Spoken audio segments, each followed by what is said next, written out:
Hello, I'm Peter. I'm so glad you could join me for tonight's journey. Where are you listening from tonight? The Midwest, the South, or perhaps some quiet corner of the countryside? Wherever you may be, let's settle in and listen to this story together. Tonight we begin with something a little colder, a world of blizzards, bones, and biting cold. A world where sleep meant survival. But how do you find rest when the cold itself is hunting you?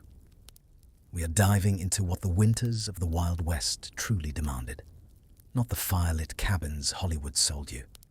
Not the gentle snowfalls and cozy frontier myths. The truth was colder, harsher, unforgiving. The truth is, you probably would not last a single night.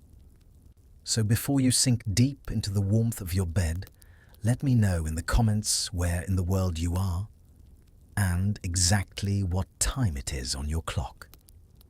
Now dim the lights. Maybe turn on a fan for that soft, steady hum. Let the warmth of your blankets remind you how far removed you are from that world. Let your breath slow. Let your consciousness drift back now. Back through the years, drifting, until it settles into one of the harshest winter nights on the Great Plains.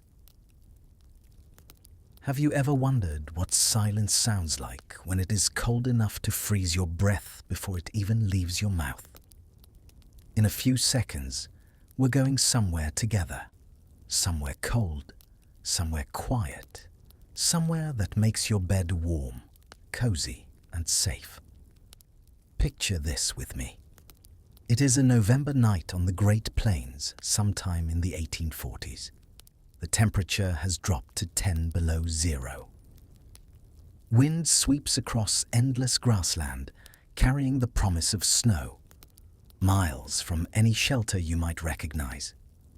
The grass has turned the color of old weathered leather, cured by the sun and the frost, rustling softly, endlessly, under a sky that feels too big for the earth. And there, against all that vast emptiness, you see them. A cluster of cone-shaped dwellings sits against the vast darkness. Tipis, 20 of them, maybe 30. Buffalo hides stretched tight over wooden frames, pale against the darkening ground. Their buffalo hide walls the only barrier between sleeping families and a cold that could kill. Smoke rising thin and grey from the holes at the top, drifting into the freezing sky. The grey of the smoke blending with the grey of the sky. Grey on grey, endless and still. How did they do it? How did entire communities survive? Not just survive, but live full, complex lives through brutal plains winters in what appears to be nothing more than animal skins stretched over wooden poles. The answer lies in forgotten knowledge, skills passed down through generations, in an understanding of warmth and shelter so profound it challenges everything we think we know about comfort and survival. And it is a testament to the deep wisdom of Native Americans, who didn't just endure this landscape, but mastered it.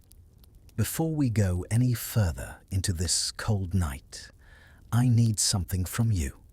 Tap that like button if you are settling in with me. Hit subscribe so we can keep making these quiet journeys together. And drop a comment right now. Tell me where you are listening from. What time is it where you are? Maybe you are wrapped in blankets in California. Maybe dawn is breaking somewhere in the quiet corners of Europe. I want to know who is traveling with me tonight. Now, make yourself comfortable. Adjust your pillows. Pull your blanket a little higher, right up to your chin. The darkness wraps around you like a heavy, warm robe. The worries of the day drift away, like that smoke rising from the lodge poles. We are going somewhere together. Somewhere the warmth you are feeling right now would have seemed like an impossible dream. Somewhere sleep itself was work. Somewhere staying alive until morning was never guaranteed. The wind picks up, the temperature is falling, and inside those teepees, fires are being tended, robes are being arranged. Another night is beginning. Late October, a Lakota winter camp along the Powder River. The sky is the color of old pewter, heavy and low, promising snow before morning. You can taste it in the air, that metallic bite that makes your teeth ache. But before we step inside, here is something most people never understand. The location of this camp is not random. Picking the right spot to set up winter camp was literally a life or death decision. It was like high-stakes real estate hunting, where the wrong neighborhood didn't just mean bad views. It meant your family turning into ice sculptures. Wind-sheltered areas became the gold standard. Look at the tree lines. They act like massive natural windbreaks, cutting down brutal gusts that could turn any shelter into a freezing nightmare. These wooded barriers created calm pockets of air where temperatures stayed several degrees warmer than the exposed areas just hundreds of feet away. They also looked for cliffs and rock formations. Stone faces absorbed heat during the sunny winter days, soaking up the sun's energy like a sponge, and released that warmth slowly throughout the cold nights. Valley dips offered protection from the worst weather, but they had to be chosen carefully. They needed locations with all the amenities: water, food, and firewood. But their version of urban planning involved avoiding becoming dinner for bears. Clean water sources had to be within a reasonable distance. Why? Because melting snow over fires all winter was exhausting and wasted precious fuel. And firewood availability was absolutely non-negotiable. Running out of fuel during a winter storm meant certain death. Sites had to offer enough dead trees and fallen branches to last through extended periods when weather made gathering impossible. Even snow-covered areas weren't avoided. They were utilized. The snow was packed down hard and flat, creating barriers that prevented deeper ground freezing while stopping spring melt from flooding shelter floors. They turned snow into insulation. One of these structures stands before you. The wind pushes against your back. It is a solid thing, a weight. Your fingers are already going numb despite the buffalo hide mittens. You are 16 winters old enough to shoulder real responsibility. You push through the entrance flap. Everything changes. The wind stops. It fades into a heavy, sacred silence. A hush. Warm air touches your face. The smell of smoke, buffalo chips, dried dung that burns slow and steady. Sweet and earthy. It is a smell of home. But here is what most people never understand. This tipi is not just a tent. It is a handcrafted air conditioning machine. Your eyes adjust to the dimness. Firelight, just that soft orange glow pushing back the shadows. The floor beneath your feet. Hard-packed earth covered with thick layers of dried grass. Buffalo robes spread over that. Hair side up. But underneath, they used specific materials for the base layer. Willow mats were woven tight and stacked deep. These created air pockets that worked like natural insulation, similar to the way modern styrofoam works. Dry grass got packed into thick layers that trapped warm air while staying dry throughout winter months. Building beds from forest materials was like assembling furniture from nature's catalogue, except instead of confusing diagrams, you had survival instincts. But before we move deeper into the night, let us pause here, in this threshold moment, between the cold world outside and the warm sanctuary within. Let us feel what it means to cross from one realm into another. Your body knows the difference before your mind names it. This is ancient knowledge, cellular memory that reaches back through countless generations. The moment you step through that entrance flap, every nerve ending in your skin begins to recalibrate. The cold outside had been doing something to you, something you might not have noticed consciously. Your blood vessels had constricted, drawing warmth away from your skin, away from your extremities, pooling it deep in your core where your vital organs could use it to stay alive. This is why your fingers felt wooden. Why your toes had gone from cold to numb, to that peculiar absence of sensation that comes just before frostbite. But now everything changes. The warm air touches your face first, not hot air, not even what you would call comfortable by modern standards, but warmer, significantly warmer than the killing cold outside. And your skin responds with an intensity that borders on pain. This is the phenomenon the old-timers called the warming hurt, when blood rushes back into vessels that had been shut down. When sensation returns to nerve endings that had gone quiet. It feels like thousands of tiny needles pricking your cheeks, your nose, your forehead. Some people gasp at this sensation. Others clench their teeth against it. But everyone feels it. This sharp reminder that you are still alive, that your body is still fighting, still protecting you. Feel it now. Imagine it with me. The heat touching your face, the tingling that spreads across your skin like sunrise spreading across frozen ground. Your cheeks flush, blood rushing to the surface. And with the blood comes sensation. Not just temperature, but texture. The air itself has texture here, thick with smoke, heavy with moisture from the buffalo pot hanging over the fire, rich with the smell of burning dung and smouldering sage. Your breath changes. You did not realize it outside, but you were breathing shallowly, short breaths, pulling air through your nose where it could be warmed slightly before reaching your lungs. But here in the warmth, your chest expands.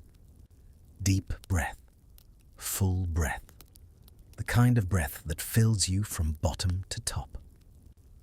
That pushes your ribs out against the confining layers of hide and fur. And with that breath comes the smell of home. This is crucial. This is survival on a level beyond technique. The nose knows safety before the mind does.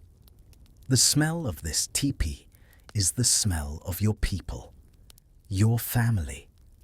The particular combination of smoke and tanned hide and human presence that means you are not alone in the cold darkness, that you are part of something larger than yourself.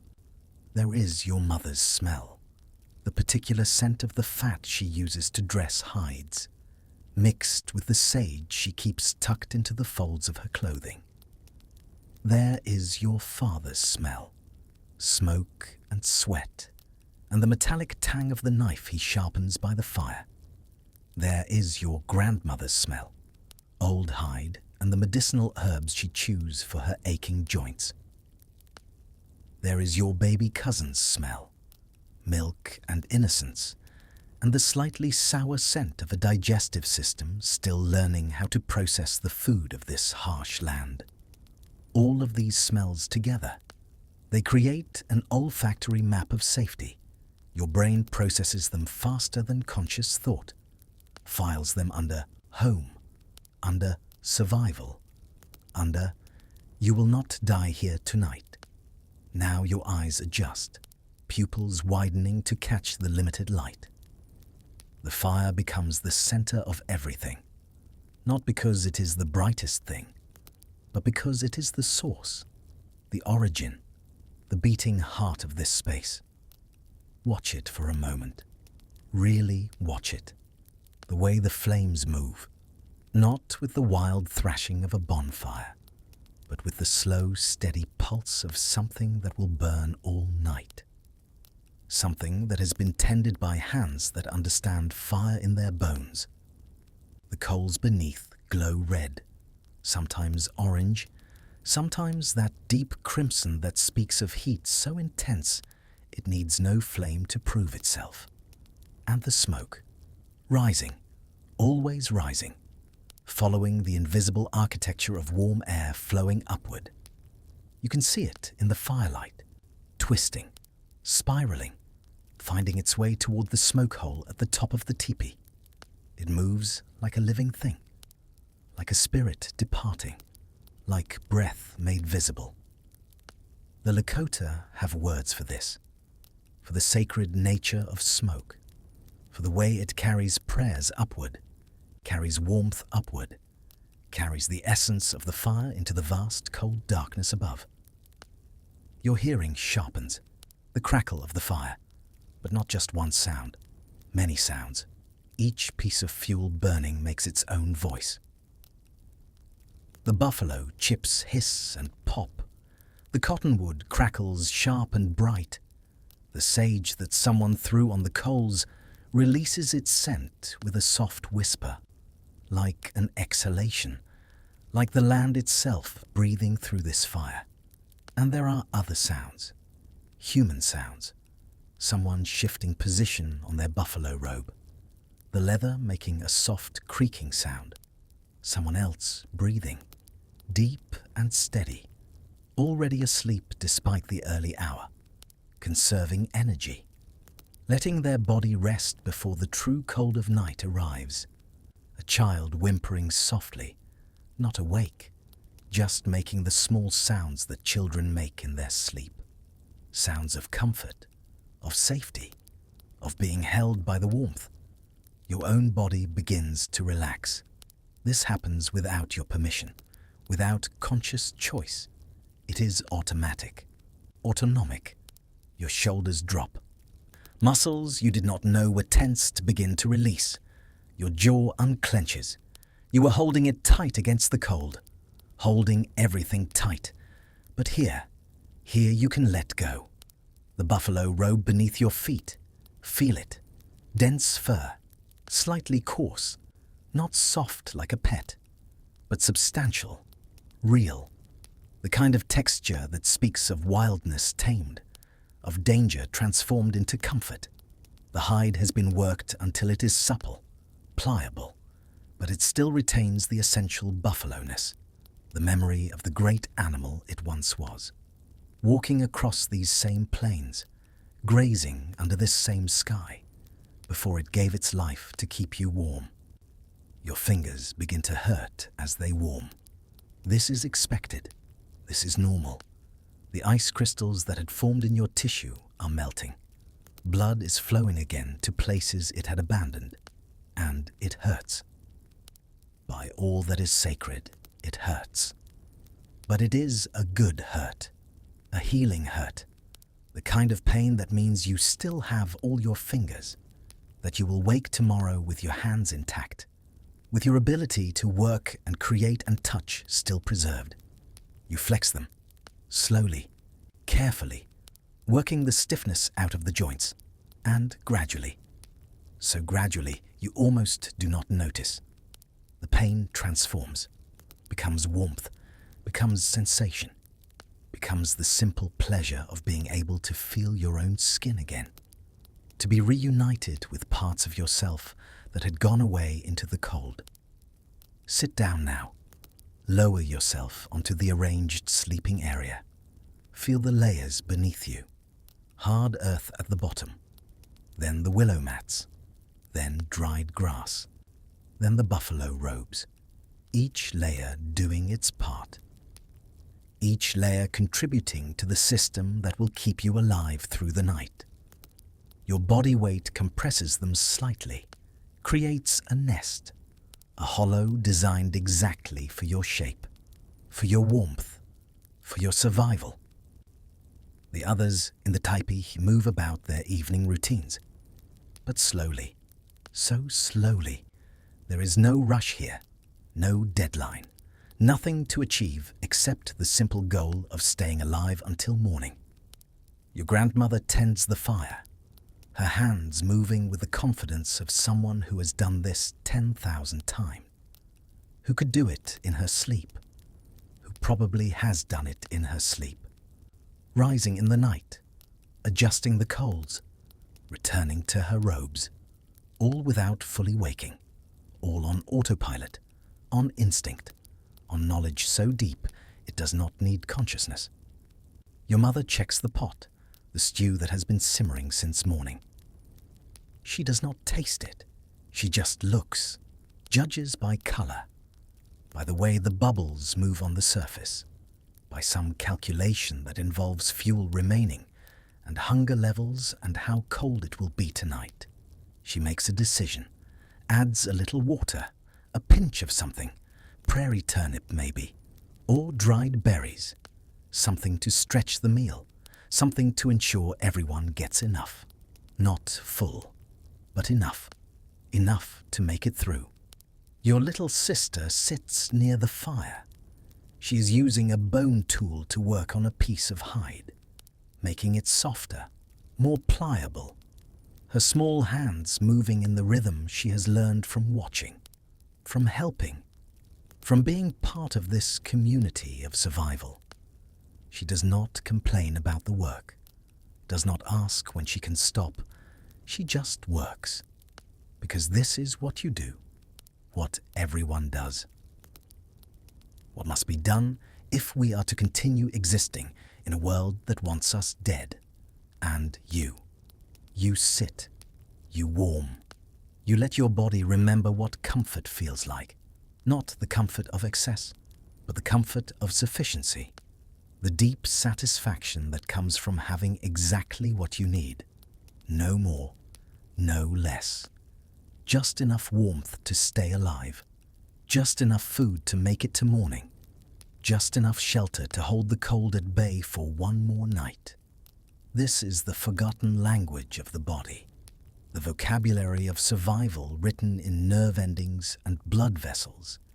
And the ancient wisdom of skin that knows cold and warmth as the fundamental binary of existence.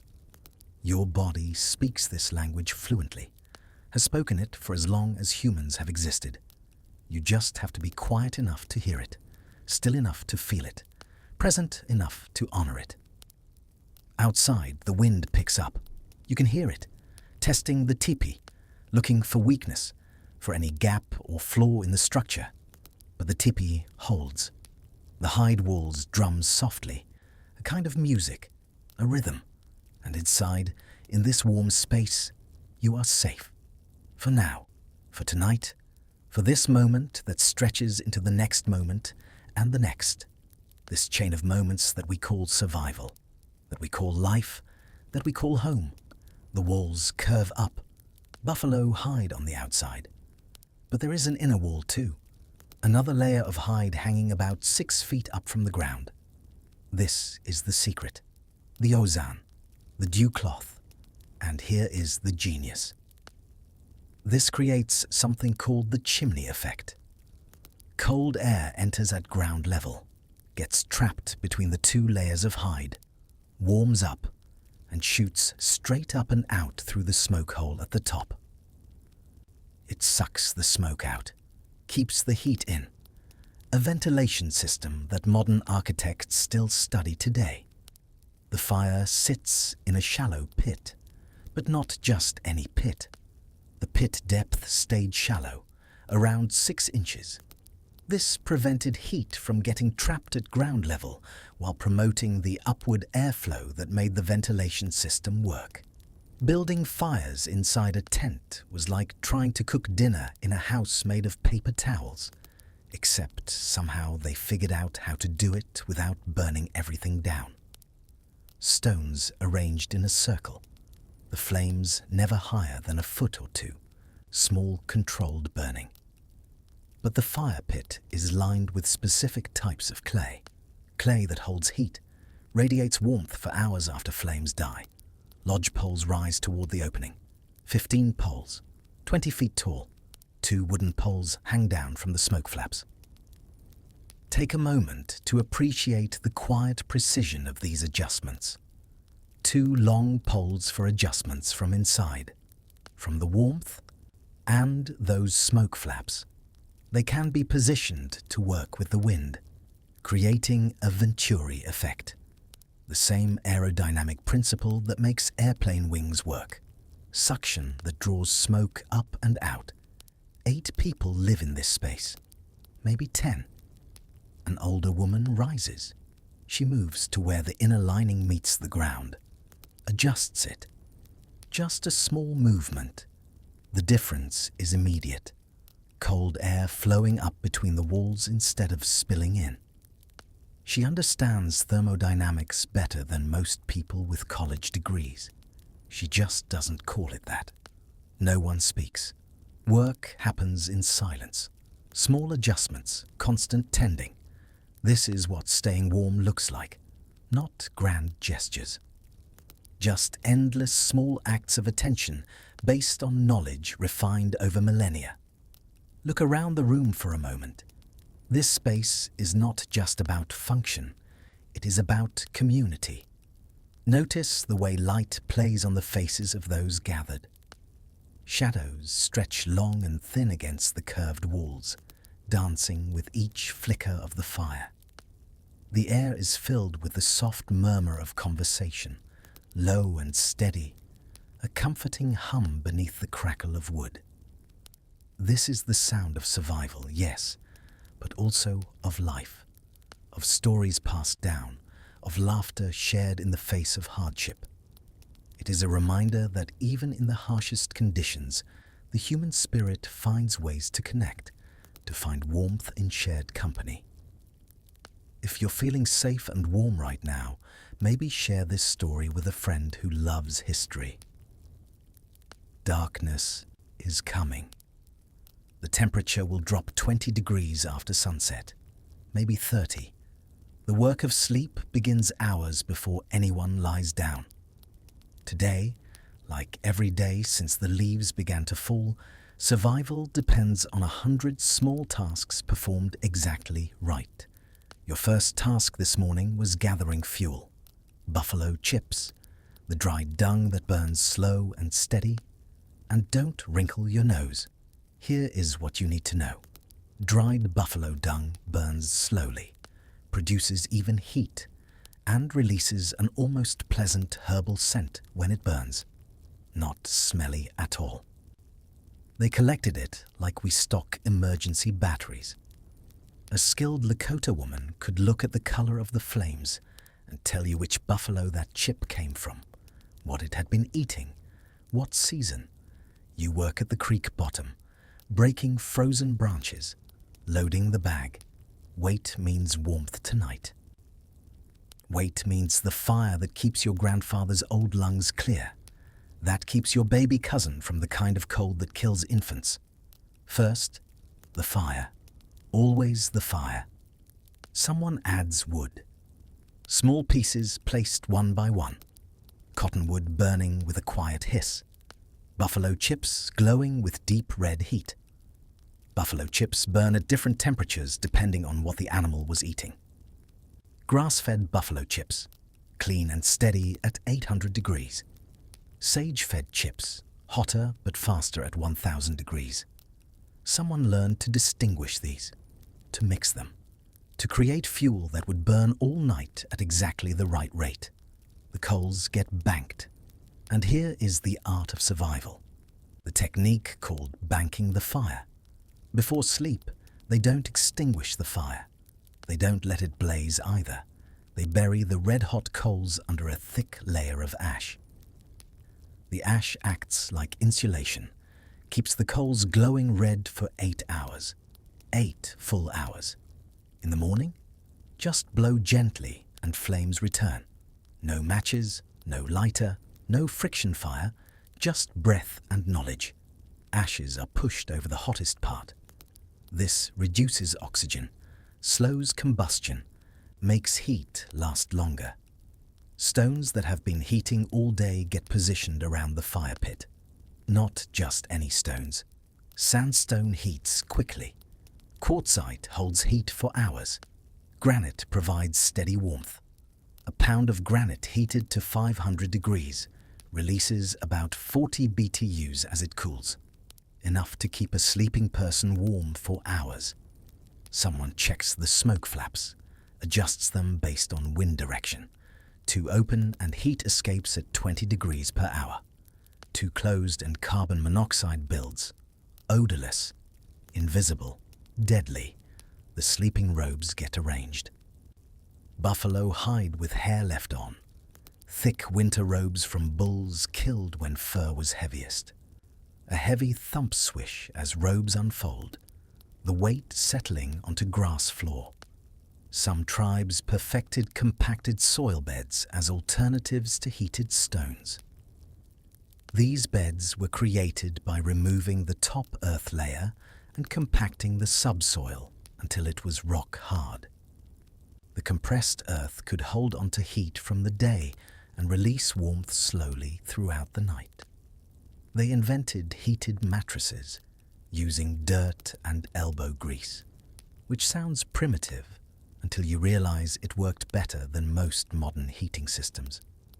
Imagine the comfort of sinking into one of these nests.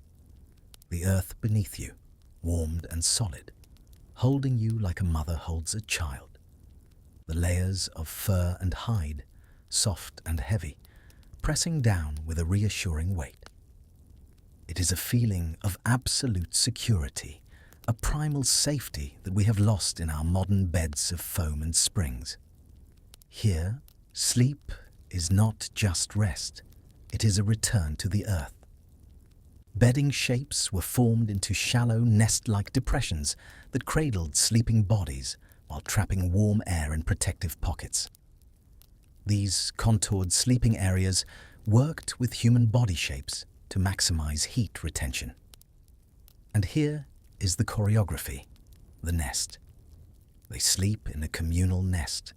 Who lies where matters.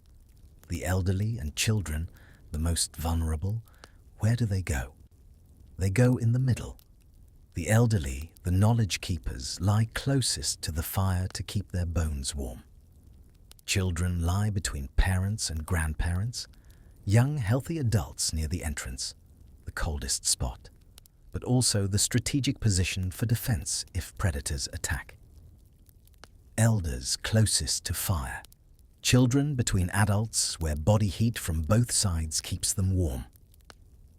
This is not sentiment. This is physics. Children have higher surface area to body mass ratios. They lose heat faster. They need the warmest spots. Some nights there are heated stones. River stones wrapped in soft hide, placed at your feet where cold always strikes first. But the skill. Stones heated too quickly can shatter explosively. Temperature judged by eye and touch, by the sound when water droplets hit the surface. Deep red, perfect. Bright orange, dangerous overheating. The last meal, pemmican maybe. Dried meat mixed with fat and berries. Fat content is around 50%. That fat will burn slowly in your body all night, generating heat from inside. Like a slow-release furnace, an old man moves to where a young family is settling. Places an extra robe over their infant. Says nothing. Returns to his spot. The parents nod but don't speak. This is the work. Check the fire. Bank the coals. Position the stones. Arrange the robes. Adjust the smoke flaps. Seal the entrance. Curl up. Wait for warmth. Wait for sleep. Knowing that if you have done it all correctly, you will wake up when morning comes. But the work of sleep extended beyond fire and bedding. It reached into the belly, into the blood, into the very chemistry of survival. Food in winter was not simply sustenance. It was medicine. It was strategy. It was the internal fire that kept you alive when external flames burned low. Consider the preparation of pemmican, not the simple mixing of dried meat and fat that modern descriptions suggest, but the ritual that began in the golden days of late summer when buffalo were fat and berries hung heavy on bushes. The women worked in groups, their hands moving in practiced rhythm. Thin strips of buffalo meat laid across wooden racks, the prairie sun beating down, drying the flesh until it became hard as wood, brittle as old bone. This was not jerky. This was something more concentrated, more essential. When the meat was ready, it went into hide-lined pits. Stone walls rose and fell, pounding the dried meat into powder. The sound carried across the camp, a rhythmic thunder that marked the approach of winter. Thump, thump, thump, like a heartbeat slowing for hibernation. The meat powder was fine as flour, light as snow. It would keep for years without spoiling, but it was not yet pemmican. Next came the fat. Rendered buffalo tallow from the richest animals. The fat content had to be exact, around 50 to 60% of the final mixture. Too little and the pemmican would not sustain you through the long cold nights. Too much and it would be difficult to digest. Would sit heavy in a stomach that needed to work efficiently to generate heat. Then the berries, choke cherries mostly, dried and pounded. Their tartness cuts through the richness of the fat. Their sugars provided quick energy when exhaustion threatened. Sometimes service berries, sometimes wild plums. Each addition is measured not by weight, but by generations of knowledge living in careful hands. The mixture was formed into blocks, dense, heavy. A single pound could fuel a person for an entire day, could be eaten cold when fires were impossible, could be crumbled into hot water to make a soup that warmed from the inside out. But pemmican was just the beginning of winter nutrition. The marrow bones held secrets of their own. The women selected bones from the largest buffalo, the leg bones, the thick bones where marrow grew richest. These bones were not just food. They were thermal devices, nutrient delivery systems designed by nature and perfected by human understanding. The bones were placed directly in the coals, not in flames, in coals, the slow, steady heat working its way through the dense structure. You could smell it, that rich, nutty scent rising from the fire pit, making mouths water even when bellies were already full. When the bones were ready, they were cracked with practiced strikes from stone hammers. The marrow inside would be creamy, golden, still warm from the coals. It could be eaten directly, spooned out with horn implements and consumed like the most precious delicacy. Or it could be mixed with heated stones and melted into a liquid that would be poured into containers and stored. This rendered marrow fat had properties that kept it from spoiling through the winter. Could be added to stews for richness, smeared on cracked skin for protection, used to waterproof leather and keep it supple in freezing temperatures. The nutritional density was remarkable. The fatty acids provided concentrated calories. The vitamins kept scurvy at bay. The minerals supported bone health through months of limited sunlight and restricted movement. But food as medicine went deeper still. Rose hips gathered in late fall before the first hard freeze.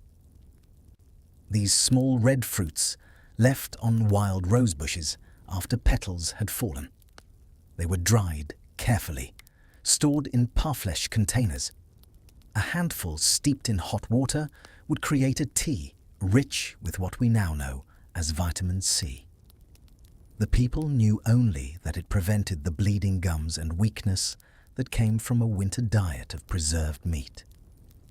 Wild onions and garlic dug from underground caches where they had been stored in autumn. These pungent bulbs were not just flavor. They were antibacterial agents, eaten raw or cooked into stews. They helped prevent the respiratory infections that could kill as surely as cold or hunger. Certain roots had warming properties: prairie turnips, Jerusalem artichokes. They were not just filling. They seemed to generate heat from within, to stimulate circulation, to keep blood flowing to extremities when frost threatened to claim fingers and toes. Broths made from bones simmered for days. The long cooking extracted gelatin, minerals, compounds that modern science is only beginning to understand.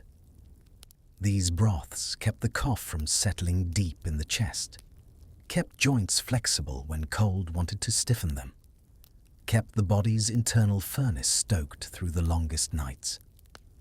The grandmother in the lodge knows all of this, not from books or teachers, but from observation passed down through so many generations that its origin is lost in the mists of time before memory.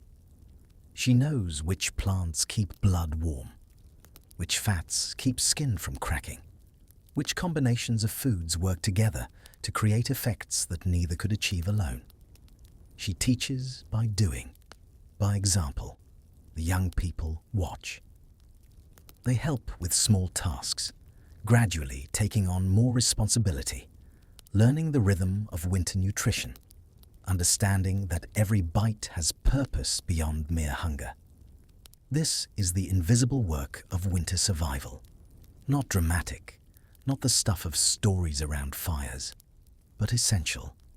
The foundation on which all other survival strategies rest. Because you can have the warmest teepee, the best positioned camp, the most carefully tended fire. But if your body lacks the fuel to maintain its internal heat, you will die. Slowly, quietly. Your core temperature drops degree by degree until consciousness fades and frost claims another victim. So the work of sleep includes the work of feeding, the careful calculation of nutrition, the strategic use of food as both fuel and medicine. The understanding that survival is not just about shelter from external cold, but about maintaining the internal fire that burns in every living cell. And this understanding of the body as a furnace, of food as fuel for that furnace, was something Native Americans grasped intuitively long before modern science confirmed it. You lie still under your buffalo robe, the weight pressing down, heavy enough to feel like security. The fur against your face smells of smoke and tanning solution. Your breath forms small clouds as you settle. The wind moans across the prairie, carrying the scent of dying grass and distant snow. It finds every gap in the teepee. Testing. Always testing. You sleep fully clothed. Buckskin shirts and leggings. Moccasins stay on. Soles are double-thick buffalo hide with hair left on inside. Trapped air in the fur provides insulation, R-value similar to modern synthetic materials. Outside, the wind begins, low at first, then building, howling across the prairie. The teepee walls move, just slightly, bulging inward when gusts hit. The lodge poles creak, but the conical shape. Wind hits the teepee and flows around it, like water around stone. Less pressure, less stress. Modern wind tunnel tests confirm this shape is nearly perfect for extreme conditions.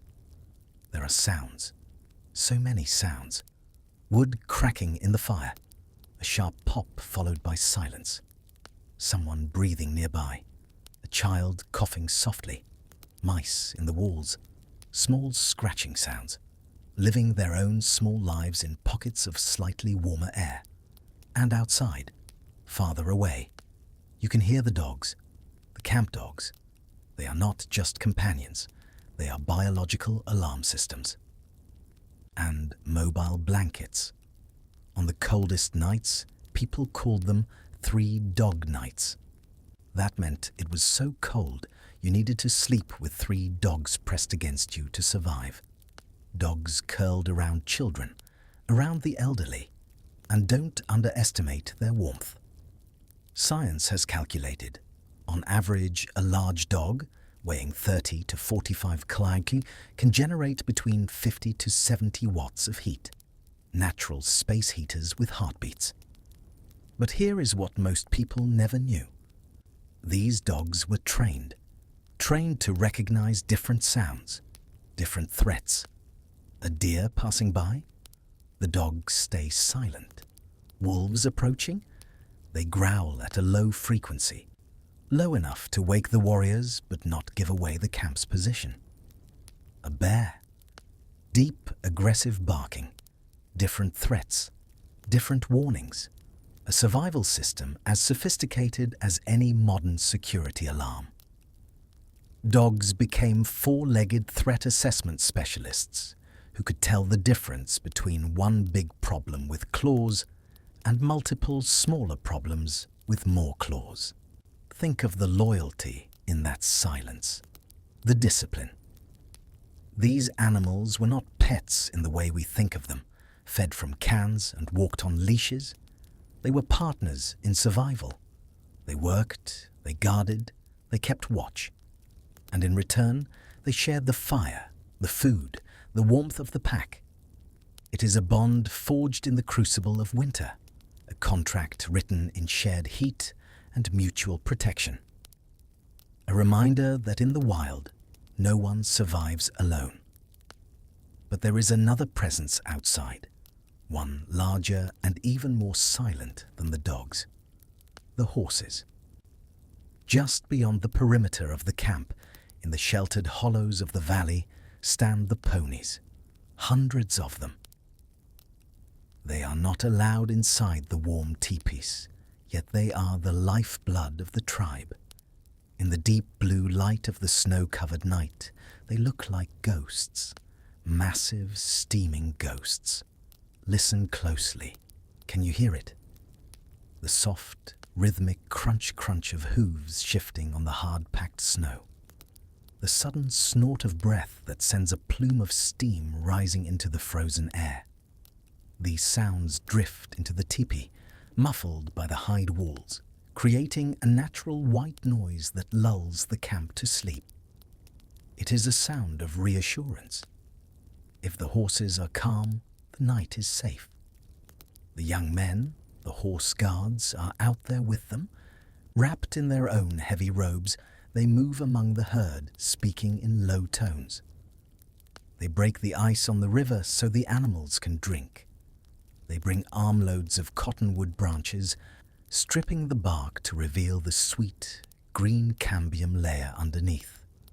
Winter forage when the grass is buried deep. This connection between human and horse is a different kind of warmth. It is a warmth of mutual dependence. The people feed the horses carry the people.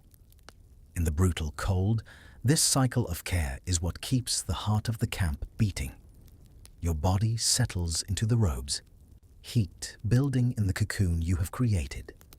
Your breath is visible near your face, white clouds that appear and vanish. Near the fire, it is warm enough that breath doesn't show. But here, near the wall, the air is barely above freezing. Temperature gradient inside a tipi can vary by 40 degrees, from 60 degrees near the fire to 20 degrees near the walls. Your body position matters. Feet toward fire, head toward outer wall. You curl up. Knees drawn to chest. This reduces surface area by about 30%. Less heat loss. The dangers press at consciousness. Frostbite if feet work free of robes. Toes and fingers going white, then black, then gone. Carbon monoxide if smoke flaps positioned wrong. Hypothermia if fire dies. But that is the danger of the cold. A danger that stays outside, kept at bay by wisdom of walls and fire. This knowledge, this constant attention, This is what survival looks like. Sleep doesn't come easy. It comes in fragments. You drift off. Wake when fire pops. Drift off again. Wake when wind gusts. This is not poor sleep. This is evolved sleep. Humans slept this way for hundreds of thousands of years. Light, aware, ready. Sometime in the deepest part of night, there is movement. Someone rises, a woman moving to the fire, adding fuel. Not much. Just enough. She banks it again, adjusts a stone, returns to her robes. Someone was watching, always watching. Someone understood that fire needs tending every 3 to 4 hours to maintain temperature. Someone knew exactly when to rise. And in that moment, watching her silhouette against the dying embers, you feel a profound sense of gratitude. Gratitude for the fire that warms you. Gratitude for the shelter that protects you. Gratitude for the community that surrounds you. It is a feeling that transcends language, a quiet acknowledgement of the fragile miracle of life in a frozen world. Let that feeling settle in your chest as you drift back to sleep. This is the reality of winter nights. This constant low-level alertness. This awareness that you are vulnerable. That the barrier between life and death is buffalo hide and banked coals, and knowledge held in hands that tend fires in darkness. But there is something else that happens in the deep winter night, something that goes beyond the physical cold, beyond the work of staying warm, something that happens in the mind when darkness becomes absolute, when silence becomes so complete it has weight, when you lie awake in a space between worlds. The darkness here is different from any darkness you have known. It is not the darkness of a modern bedroom where streetlights leak through curtains, where the glow of electronics creates ambient light, where darkness is never truly dark. This is primal darkness, complete darkness, the kind that presses against your closed eyelids, that seems to have substance, texture, presence. In the stillness, your breath slows. In the darkness, your mind begins to wander. And in that wandering, things appear, not with your eyes, but with something deeper, something older, the part of human consciousness that evolved to stay alert through dangerous nights, the part that creates patterns from chaos, that sees threats in shadows, that populates darkness with meaning. You hear sounds, small sounds, a creak from the lodgepoles, just the wood settling, just the natural expansion and contraction of material responding to temperature change. But your mind suggests other possibilities, something moving outside, something testing the walls, something patient and hungry waiting for sleep to make you vulnerable. In the stillness, your breath slows. In the darkness, your mind listens. The fire pops. A perfectly normal sound. Burning wood releasing trapped gas. But in the absolute darkness, separated from visual context, the sound becomes something else. A footstep, a signal, a warning. Your body responds before thought, heart rate increasing, adrenaline trickling into your bloodstream, senses sharpening. The ancient alarm system that has kept humans alive through countless dangerous nights, activating without your permission. Then comes the realization. Just the fire, just wood, just the familiar sounds of the teepee at night. The body begins to relax again. The chemicals dissipate, but something remains. A heightened awareness, a thin layer of consciousness that does not quite let go. That stays alert even as you drift back towards sleep. This is the psychology of winter darkness. This constant cycling between rest and vigilance, between sleep and awareness, between the comfort of the present moment and the possibility of danger lurking just beyond the thin buffalo hide walls. In the stillness, your breath slows.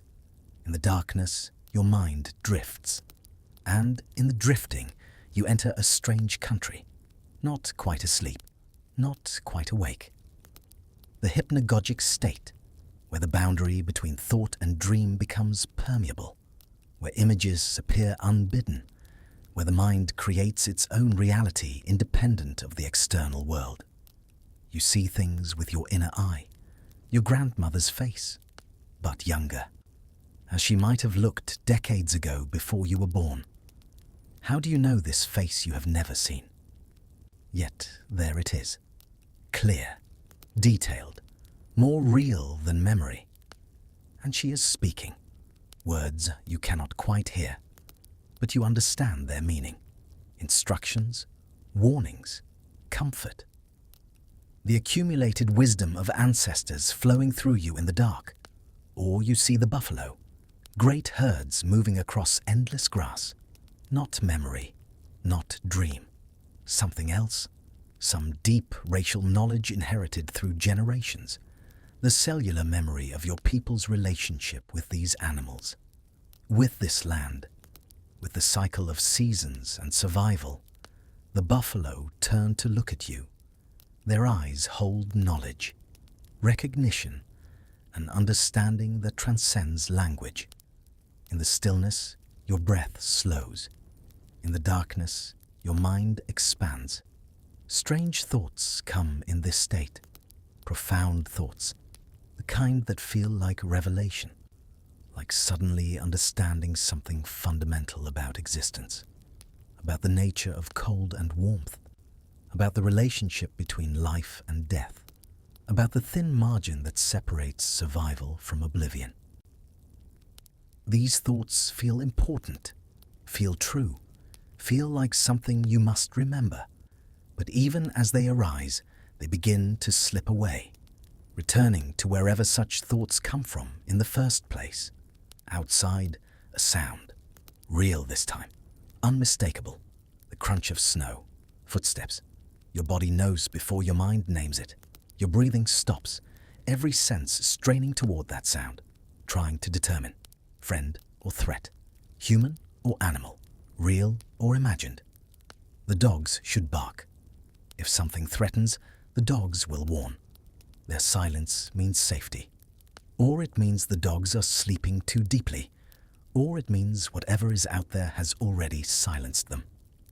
The mind creates scenarios, spirals of possibility, each more elaborate than the last. In the stillness, your breath catches. In the darkness, your mind races. Then, nothing. No further sound. No alarm. No danger materializing from the darkness. Just silence returning.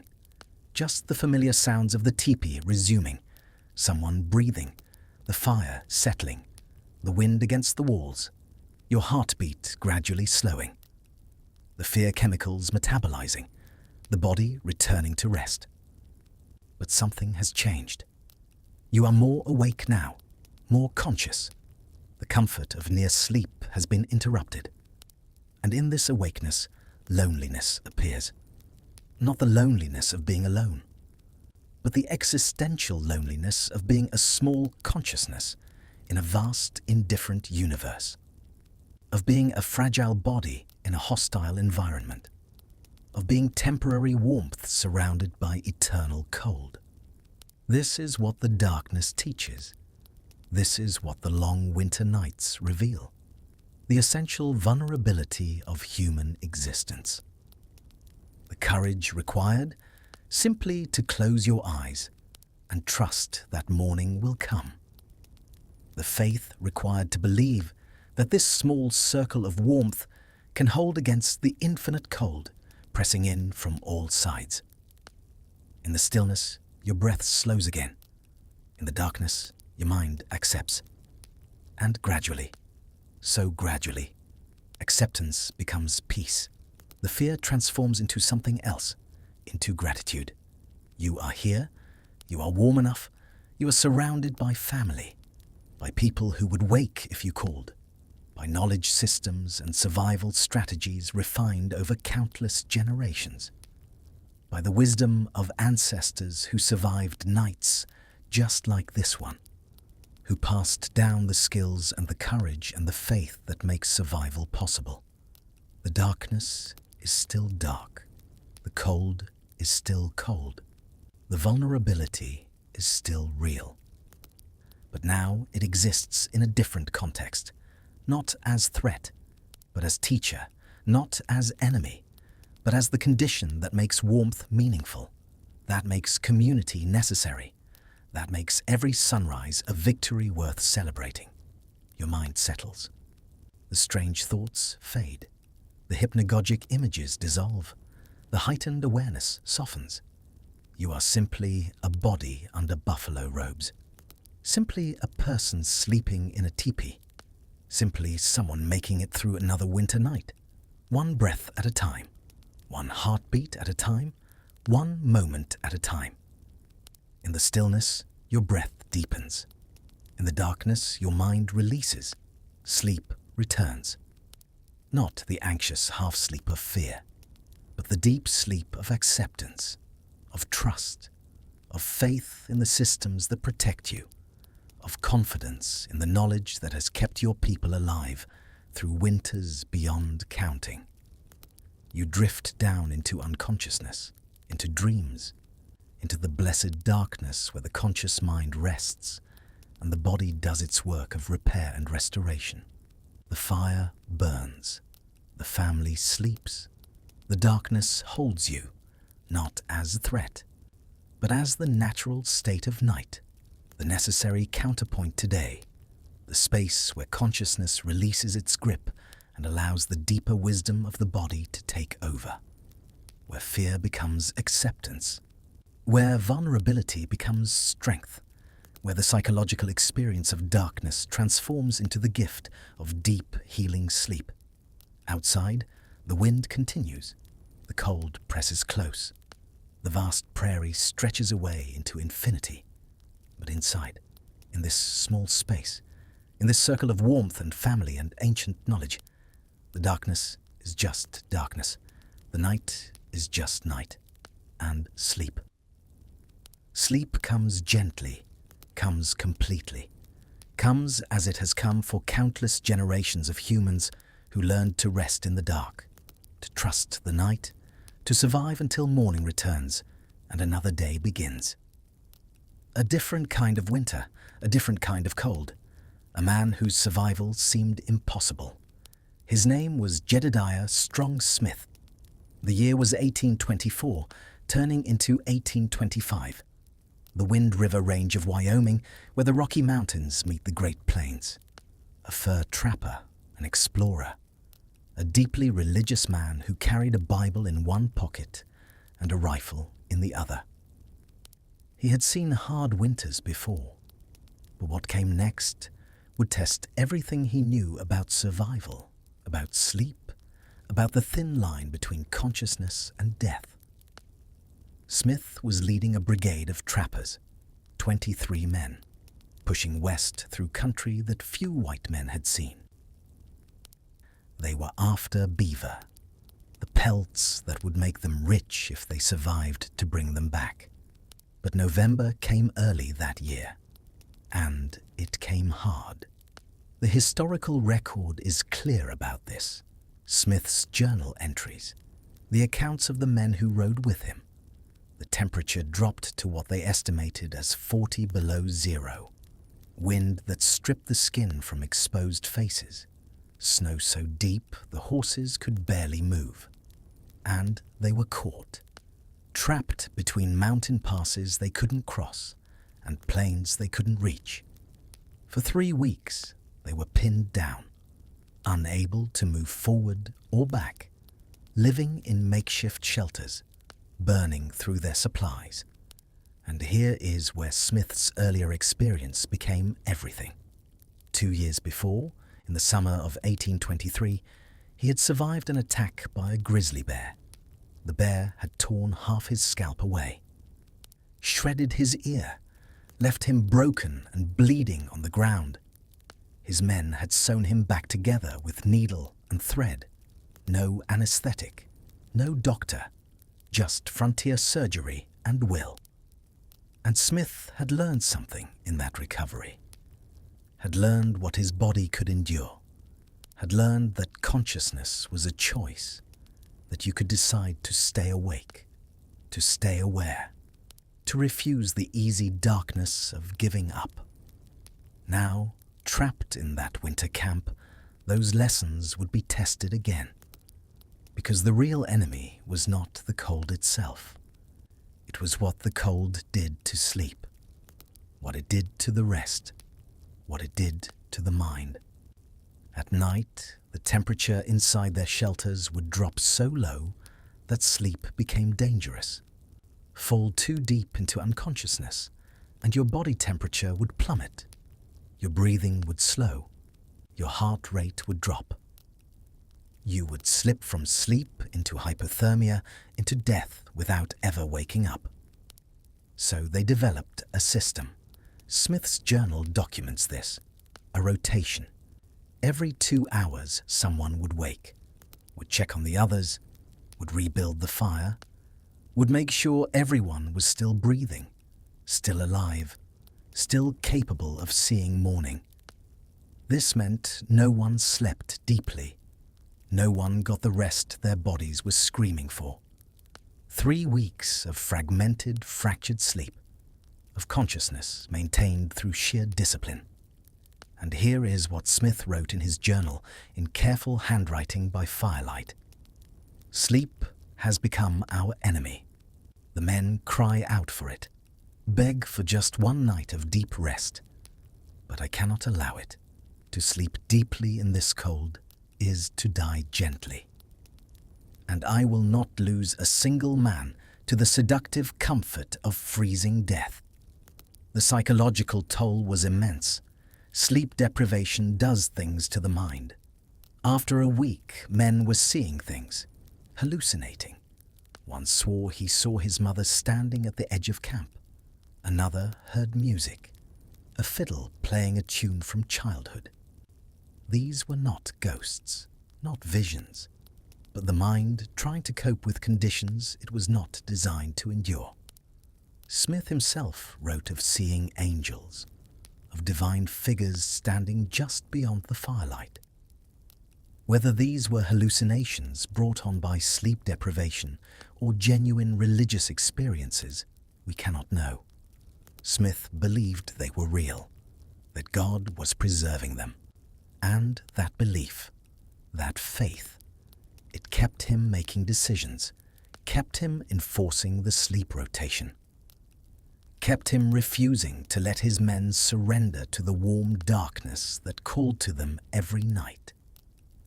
The survival technique they used was built on Native American knowledge. Smith had learned from the Lakota, from the Crow, from the mountain tribes who had survived countless winters in this country. They wrapped themselves in buffalo robes, multiple layers, and they slept in a configuration Smith called the breathing circle. Men arranged like spokes of a wheel, feet toward the fire, heads out, close enough that each man's breath would warm the next, close enough to share body heat, close enough that if someone stopped breathing, the others would notice immediately. This is documented in the accounts of James Clyman, one of the trappers who survived that winter. He wrote, "We slept like pups in a litter, so close that one man's nightmare would wake us all, so tight that one man's shivering would spread through the whole group. We hated it, but it kept us alive. The sleep they got was not rest, not in any normal sense. It was what modern sleep scientists would call polyphasic sleep under duress. 20 minutes here, 15 minutes there, never long enough for deep sleep, never long enough to dream, just enough to keep the body functional, to keep the mind operational, to prevent the complete breakdown that would come from no sleep at all." And Smith discovered something else, something that indigenous peoples had known for generations. that cold changes sleep, that your body will not let you sleep deeply when deep sleep means death. Some ancient survival mechanism kicks in. Some part of the brain stem stays alert. Monitoring temperature, monitoring breath, ready to wake you if danger threatens. This is why people don't freeze to death in their sleep as easily as you might think. The body fights, consciousness fights, life fights to continue. But there is a limit to what the human body can endure. After 3 weeks, the men were breaking. Physically, mentally, emotionally, they needed real sleep, deep sleep, the kind of sleep that heals and restores, and they weren't getting it. Smith made a decision. On the 22nd day, when the wind finally broke, when the temperature rose above zero for the first time in weeks, he pushed them to move, to break camp and march, even though they were exhausted, even though their bodies were screaming for rest. Because he understood that if they stayed one more night, someone would sleep too deeply, would not wake up, would be lost. They marched for 8 hours, through snow that reached their thighs, leading horses that could barely stand. And they made it to lower elevation, to a place where the temperature was merely freezing instead of deadly, to a place where they could finally allow themselves to truly sleep. Smith's journal entry that night: "We have descended to a camp where the cold will not kill us in our sleep. I have set no watch for the first time in 3 weeks. The men fell unconscious before sunset. I myself can barely hold the pen to write this. Tomorrow we will sleep again, and the next day, until our bodies remember what rest feels like, until the sleep debt we have accumulated can begin to be repaid. But tonight we are alive, and that is miracle enough." All 23 men survived. Not common in frontier expeditions, not common in winters that brutal. Smith's leadership, his understanding of sleep and cold, his refusal to let his men surrender to comfort that would kill them, that made the difference. 7 years later, in May of 1831, Smith would die on the Santa Fe Trail, not from cold, not from winter, but from Comanche warriors on the hot plains of what is now Kansas. He was 32 years old, and in those 32 years, he had mapped more of the American West than any man before him, had survived attacks by grizzly bears and winter cold, and every hardship the frontier could offer.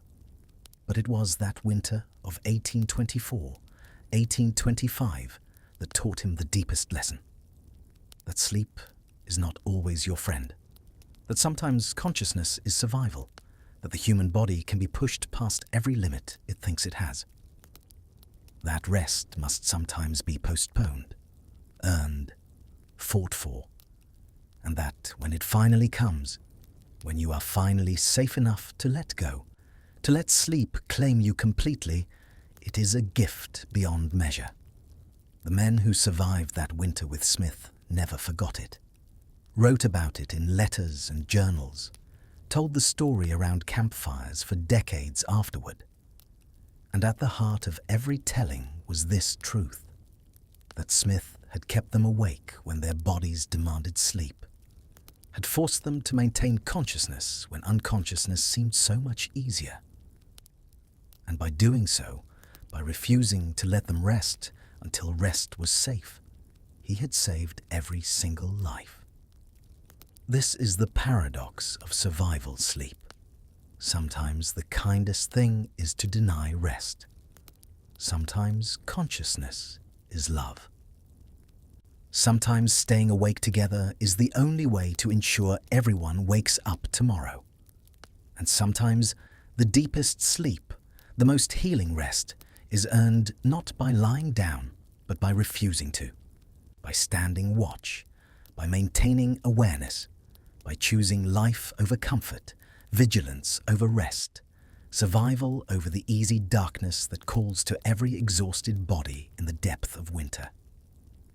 Jedediah Smith understood this, lived it, and by living it, he earned the right to sleep soundly every night afterward, to rest without fear, to close his eyes, knowing that consciousness could be released safely. That morning would come, that the watch could end, that sleep, when it finally arrived, would be sweet and deep and healing beyond measure. The mystery deepens, questions that don't have complete answers. How does a small fire warm a large space when outside air is cold enough to freeze flesh? How do 20 buffalo hides stretched over wooden poles create shelter that rivals modern buildings? The answer lies in engineering honed over millennia. It is wisdom carved from trial and error, refined by freezing nights that showed no mercy to those who got it wrong. Start with site selection. And here is what modern archaeology has revealed. Every winter camp shows the same pattern, south-facing slopes, just above the floodplain. And here is why. Cold air behaves like liquid. It flows downhill, pools in depressions.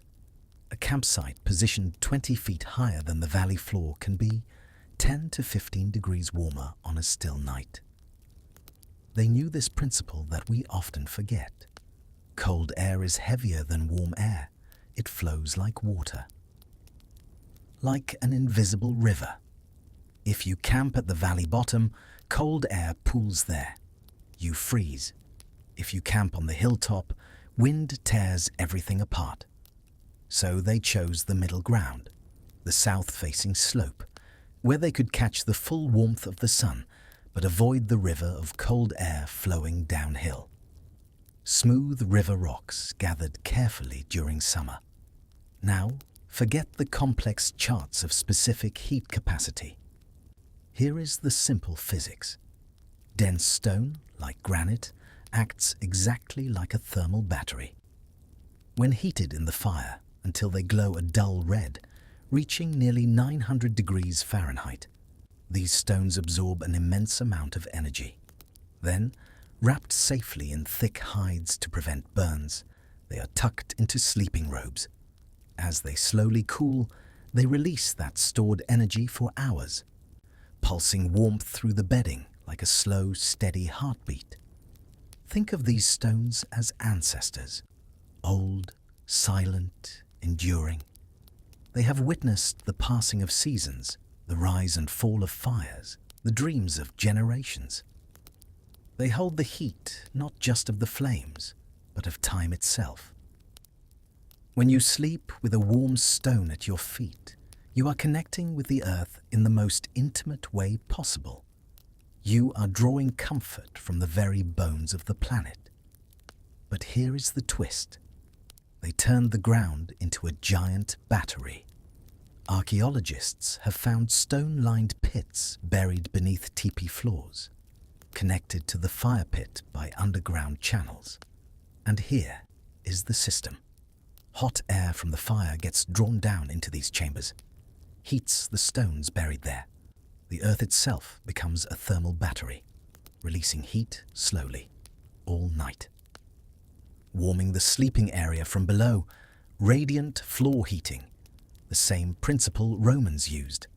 Except this predates Rome by thousands of years, an underground heating system that would impress modern engineers. Now, look at the Tipis liner, that inner wall hanging about 6 feet up.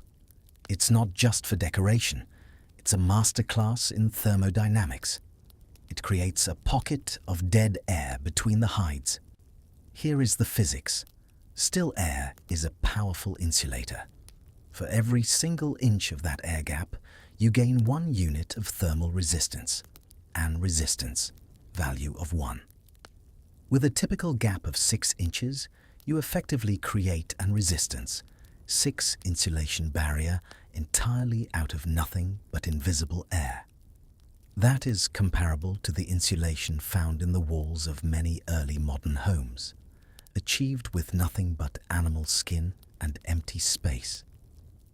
But the way the liner is adjusted, the way it forces airflow, cold air enters at ground level, forced upward, between the walls, up and out the smoke hole, creating a chimney effect, drawing efficiency of about 80%, better than most modern fireplaces.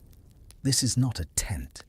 This is a handcrafted air conditioning machine, a ventilation system that modern architects study and admire. On the most brutal nights, the women would lower the liner, deliberately trapping a thicker layer of dead air. It was a calculated trade-off, sacrificing fresh airflow to lock in maximum heat. On windy nights, they adjusted the flaps to balance the pressure.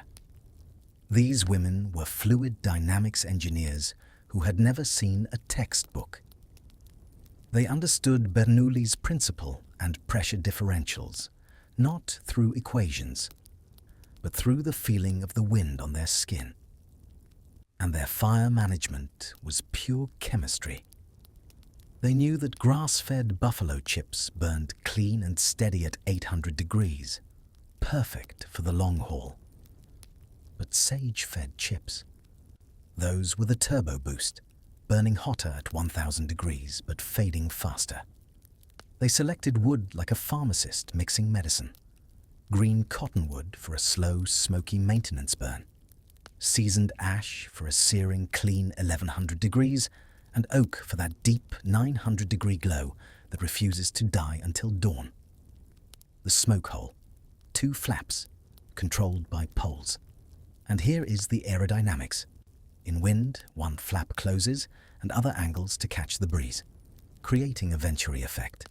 Wind speed increases, pressure decreases, suction that draws smoke up and out. Bernoulli's principle, discovered officially in 1738, but used by plains peoples for millennia. Inside the tipi, the temperature wasn't uniform. It was a landscape of invisible climates. Stand by the fire and you're in a comfortable 60 degrees, but move just a few feet to the outer walls and you drop into a freezing 20-degree chill. Yet, they mastered this disparity. They directed the heat like conductors directing an orchestra, using heated stones to create warm islands for sleeping, while leaving the edges cold to act as natural refrigerators for food. They didn't just fight the convection currents, they sculpted them. An elder teaching a young person how to adjust smoke flaps, hands guiding hands. And here is the knowledge transfer. Experiential learning. No written manuals, no diagrams. Knowledge that lives in muscle memory, in the ability to read subtle signs, smoke patterns, fire color, air movement. This transfer of knowledge is a sacred act. It is the passing of a flame from one generation to the next. It is a promise that the wisdom of the past will not be lost, that the fire will continue to burn, that the people will endure. It is a bond stronger than blood, woven from shared experience and mutual survival. And this was the way of the Native Americans, passing survival not through books, but through breath and bone. Certain mysteries remain unsolved. How did people tolerate carbon monoxide levels that would be considered dangerous today? Did they have higher tolerance, better acclimatization, or were there ventilation techniques we haven't rediscovered? Modern calculations suggest a fire that size in a space that large should not maintain comfortable temperatures at 30 below zero. Yet historical accounts insist people slept warmly. Something about the system worked better than our physics can explain. What we do know is that it worked. People lived. People slept warm. People survived winters that would kill us with our modern gear. That alone suggests the technology was more advanced than we generally credit. that somewhere in those simple structures was engineering that rivals anything we have developed since. Modern researchers have not been content with mysteries. In the high country of Montana and the windswept plains of Wyoming, teams of archaeologists and survival specialists have attempted to recreate these heating systems, to test them against real winter conditions, to separate legend from fact. They built authentic tipis using traditional materials, buffalo hides tanned with brain solution, lodge poles cut and peeled by hand, inner linings positioned according to descriptions from the last generation that knew. They waited for winter. Then they moved in. The results surprised even the skeptics. A properly constructed teepee with traditional lining systems maintained internal temperatures 20 to 30 degrees warmer than outside conditions. This was measurable, repeatable, scientific. The conical shape created natural convection currents that could be observed with thermal imaging cameras. Warm air rose. Cold air was channeled upward between the walls. The living space remained relatively stable, even as outside temperatures plummeted. The smoke flaps proved particularly ingenious. By adjusting them to work with prevailing winds, the experimental teams created a Venturi effect that drew smoke out while pulling fresh air in at ground level. The draft was self-sustaining, required no mechanical assistance, worked even in storms that would overwhelm conventional chimneys. But the numbers revealed something puzzling. Even with all this efficiency, the comfort levels described in historical accounts seemed impossible. The fire was too small, the space too large, the walls too thin. By modern calculations, people should have been miserably cold. Yet they were not. This suggested that critical techniques had been lost, or perhaps never properly recorded. The experimental teams began looking more carefully at fire management, at the specific ways fuel was selected and burned. They learned that buffalo chips were not all equal. The dung from bulls during rutting season burned hottest and cleanest. The animal's rich late summer diet translated into fuel that produced minimal smoke and maximum heat. Chips from cows and younger animals burned cooler but longer, perfect for overnight heating. Experienced fire tenders learned to mix these fuel types, creating blends that would burn at exactly the rate needed, providing steady heat without consuming excessive fuel. It was chemistry practiced without laboratories, physics applied without equations. Wood selection followed similar principles. Green cottonwood produced steady warmth but significant smoke. The moisture content, around 50%, meant much energy went to evaporating water. Efficiency dropped to 40%. But the smoke had its uses. It helped preserve stored meat, drove away insects, kept the teepee smelling of wood smoke rather than human occupation. Seasoned ash burned hot and clean. 1100 degrees with minimal smoke. Perfect for cooking when you needed precise temperature control. But it required careful management. Built up too high, and it could overheat the living space, waste precious fuel. Oak, when available, provided the perfect balance. 900 degrees of steady, reliable heat. Coals that lasted through the night. But oak was rare on the treeless plains, had to be traded from mountain peoples, was saved for the coldest nights when survival margins were thinnest. The morning fire routine differed completely from evening preparations. At dawn, when overnight fires had burned to coals, but thermal mass still held residual heat, the firekeeper would rise in darkness. They would not simply add fuel and create flames. That would waste the stored warmth. Instead, they felt the temperature gradients within the tipi, read them with hands and intuition, determined how much heat remained in stones and earth. Then built the morning fire with precisely calibrated fuel, just enough to warm the space for morning activities, not so much that it would overheat as the sun rose and added its warmth to the system. Evening fires required different strategies.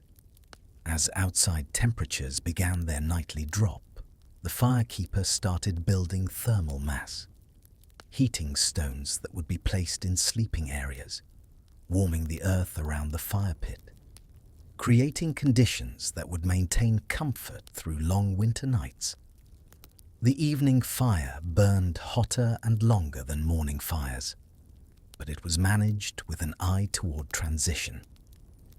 The gradual shift from flame to coals, from active heating to passive heat storage, from conscious tending to the unconscious warmth that would carry families through to dawn. Storm fires presented the greatest challenge. When blizzards raged and normal ventilation patterns broke down, firekeeping became an art that bordered on magic. Wind directions changed rapidly during storms. What worked 1 hour might fail the next. Smoke flaps had to be adjusted constantly, sometimes every few minutes. Reading wind shifts by the behavior of smoke inside the teepee, by the sound of wind against the walls, by instincts developed over years of practice. The fire itself had to resist being blown out by sudden gusts that could force cold air down the smoke hole. This required creating burns that were deeply embedded in coals. Flames that emerged from protected pockets rather than burning exposed on the surface. Fuel selection during storms favored materials that produced steady heat even when airflow became chaotic. Aged buffalo chips mixed with cottonwood coal. Dense combinations that would smolder reliably even when wind tried to extinguish them. And always the carbon monoxide danger. In sealed spaces with disrupted ventilation, deadly gases could accumulate. The women who managed these fires developed symptoms awareness, headache, dizziness, confusion. These were warnings, signals to adjust ventilation immediately, to trust your body's wisdom even when mind grew foggy. Some knowledge remained beyond the experimental team's ability to recover. The underground stone chambers found at several archaeological sites suggested heating systems more sophisticated than anything that could be fully reconstructed. The stone-lined pits, the channels connecting them to fire pits, the evidence of massive thermal storage that could warm sleeping areas from below. All of this pointed to engineering principles that mainstream archaeology is only beginning to acknowledge. Dr. Francis Densmore, who recorded hundreds of hours of interviews with elderly plains peoples in the 1920s and 1930s, heard references to these systems. The old men would speak of warming the Earth Mother's bones, she wrote in her field notes. But when I asked for details, they would only smile and say that such knowledge was not for writing down. This reticence may have stemmed from spiritual beliefs. The relationship between humans and fire was sacred, not to be explained casually to outsiders who lacked the proper context, the proper respect, or perhaps it reflected practical concerns. These heating systems were powerful. In inexperienced hands, they could be dangerous. Carbon monoxide from underground channels, steam explosions from water entering hot stone chambers, burns from improperly handled heating stones. Knowledge holders may have recognized the techniques demonstrated without full context could harm rather than help. That some wisdom required not just information, but years of practice, generations of accumulated experience, understanding that lived in hands and intuition rather than in words and diagrams. So the mystery persists. We know the systems worked. Know they kept people alive and comfortable in conditions that challenge modern technology. But the complete details remain elusive. Fragments of a puzzle scattered across time. Pieces that don't quite fit together into a fully comprehensible picture. What we can say with certainty is this. The teepee heating system represented environmental engineering of the highest order. It combined aerodynamics, thermodynamics, material science, and human physiology into an integrated whole. It was simultaneously simple enough to be operated by children and sophisticated enough to maintain human life in extreme conditions. And it worked because it had to. Because failure meant death. Because generations of people refined these techniques through brutal trial and error. Because wisdom was purchased with frozen fingers and frostbitten toes. With lives lost when knowledge proved insufficient. With lessons learned in the hardest classroom imaginable. The warm lodge we have been visiting tonight. The comfortable family sleeping safely through winter darkness. They represent the survivors. The ones whose ancestors got it right. Who learned the lessons. Who passed down the knowledge that made survival possible. Behind them stretches an invisible line of people who did not survive, who made mistakes, who lacked knowledge, who froze in lodges where something went wrong. They too are part of this story, the silent teachers whose failures educated those who came after. The engineering questions settle. They fade into something softer. The adaptations that seem impossible until you remember the human body can do extraordinary things. Consider the clothing itself. It was not just wearing fur. It was wearing a story. Each robe started as a raw, heavy hide, stiff as a board. But through a process known as brain tanning, it was transformed. Imagine the women working in the autumn sun. The rhythmic scritch-scratch of a bone tool against the stretched hide. Scritch. Scratch, hour after hour, removing every bit of flesh, every bit of fat. Then, the strange alchemy of rubbing the animal's own brains into the skin to emulsify the fibers. And finally, the smoking. The hides were hung over smouldering sage fires for days.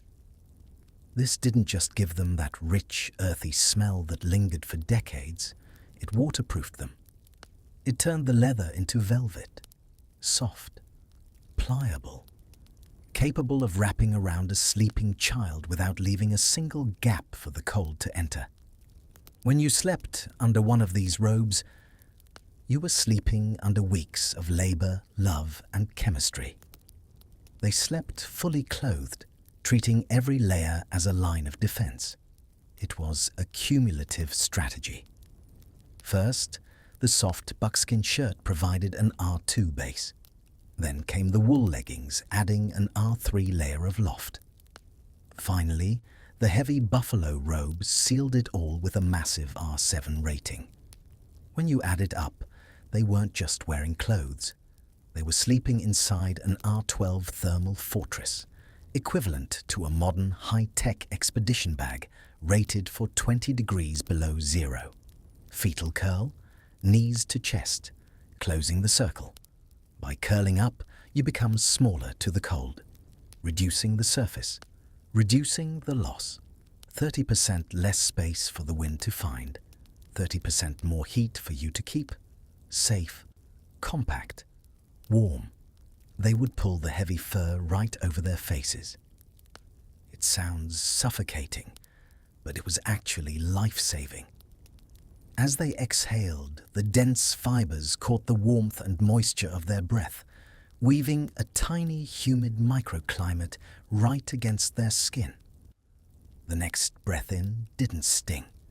It was pre-warmed and softened by the fur. They had effectively turned a simple animal hide into a biological heat exchanger, protecting their lungs from the dry, killing frost. And in the deep silence of the night, this small personal ecosystem became a universe of its own. The scent of your own warmth, mingled with the earthy smell of the robe, created a bubble of familiarity in a hostile world. It was a reminder that even in the vast indifference of winter, life could create its own sanctuary, its own pocket of existence. By morning, a ring of ice would form around the opening of your robe. It would be stiff, crackling and crunching against your cheek with every movement. But that frost wasn't a failure. It was a trophy. It was physical proof that the fur had done its job, catching the freezing moisture and holding it there so your lungs could breathe in safety all night long. But protection wasn't just about what they wore. It was about the skin itself. Natural skin protection using animal fat and fire ash created an additional thermal barrier. These were scientifically sound protection methods that created waterproof, heat-retaining barriers on exposed skin areas most vulnerable to frostbite and heat loss. Buffalo tallow was the premium choice for skin treatment because of its thick consistency. It created a waterproof coating that blocked wind while trapping a thin layer of warm air directly against the skin surface. Different animal fats had specific properties. Bear fat was prized for its thick consistency and extremely long-lasting protection. Deer fat was gentler and worked well for children. Bird fat was thinner and easier to spread, making it ideal for delicate areas around the eyes. But here is the real alchemy. They mixed the fat with fire ash. Why ash? Because ash raises the melting point of the fat. If you just smear on regular fat, your body heat makes it melt and run off. But mix it with ash, and it creates a paste, a membrane.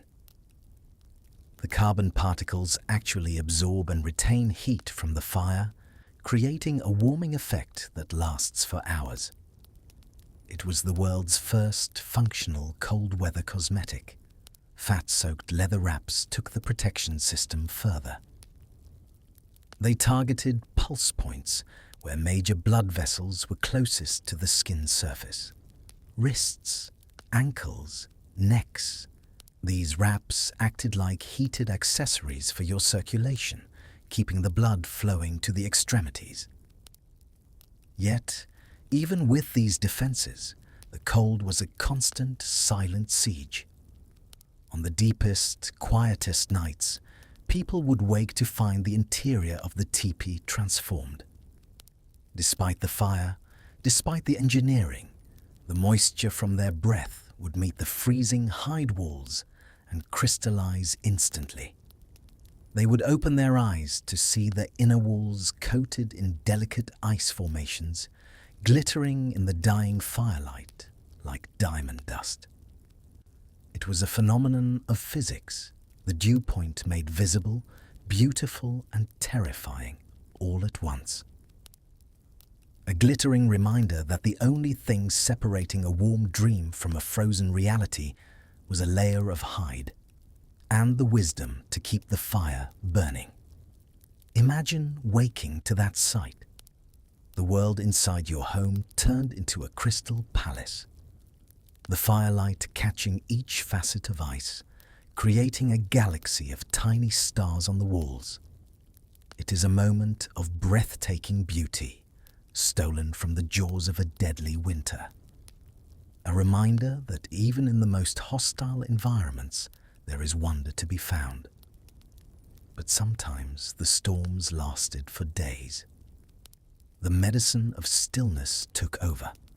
When a blizzard raged for 3 days straight, there was no hunting, no gathering, no movement.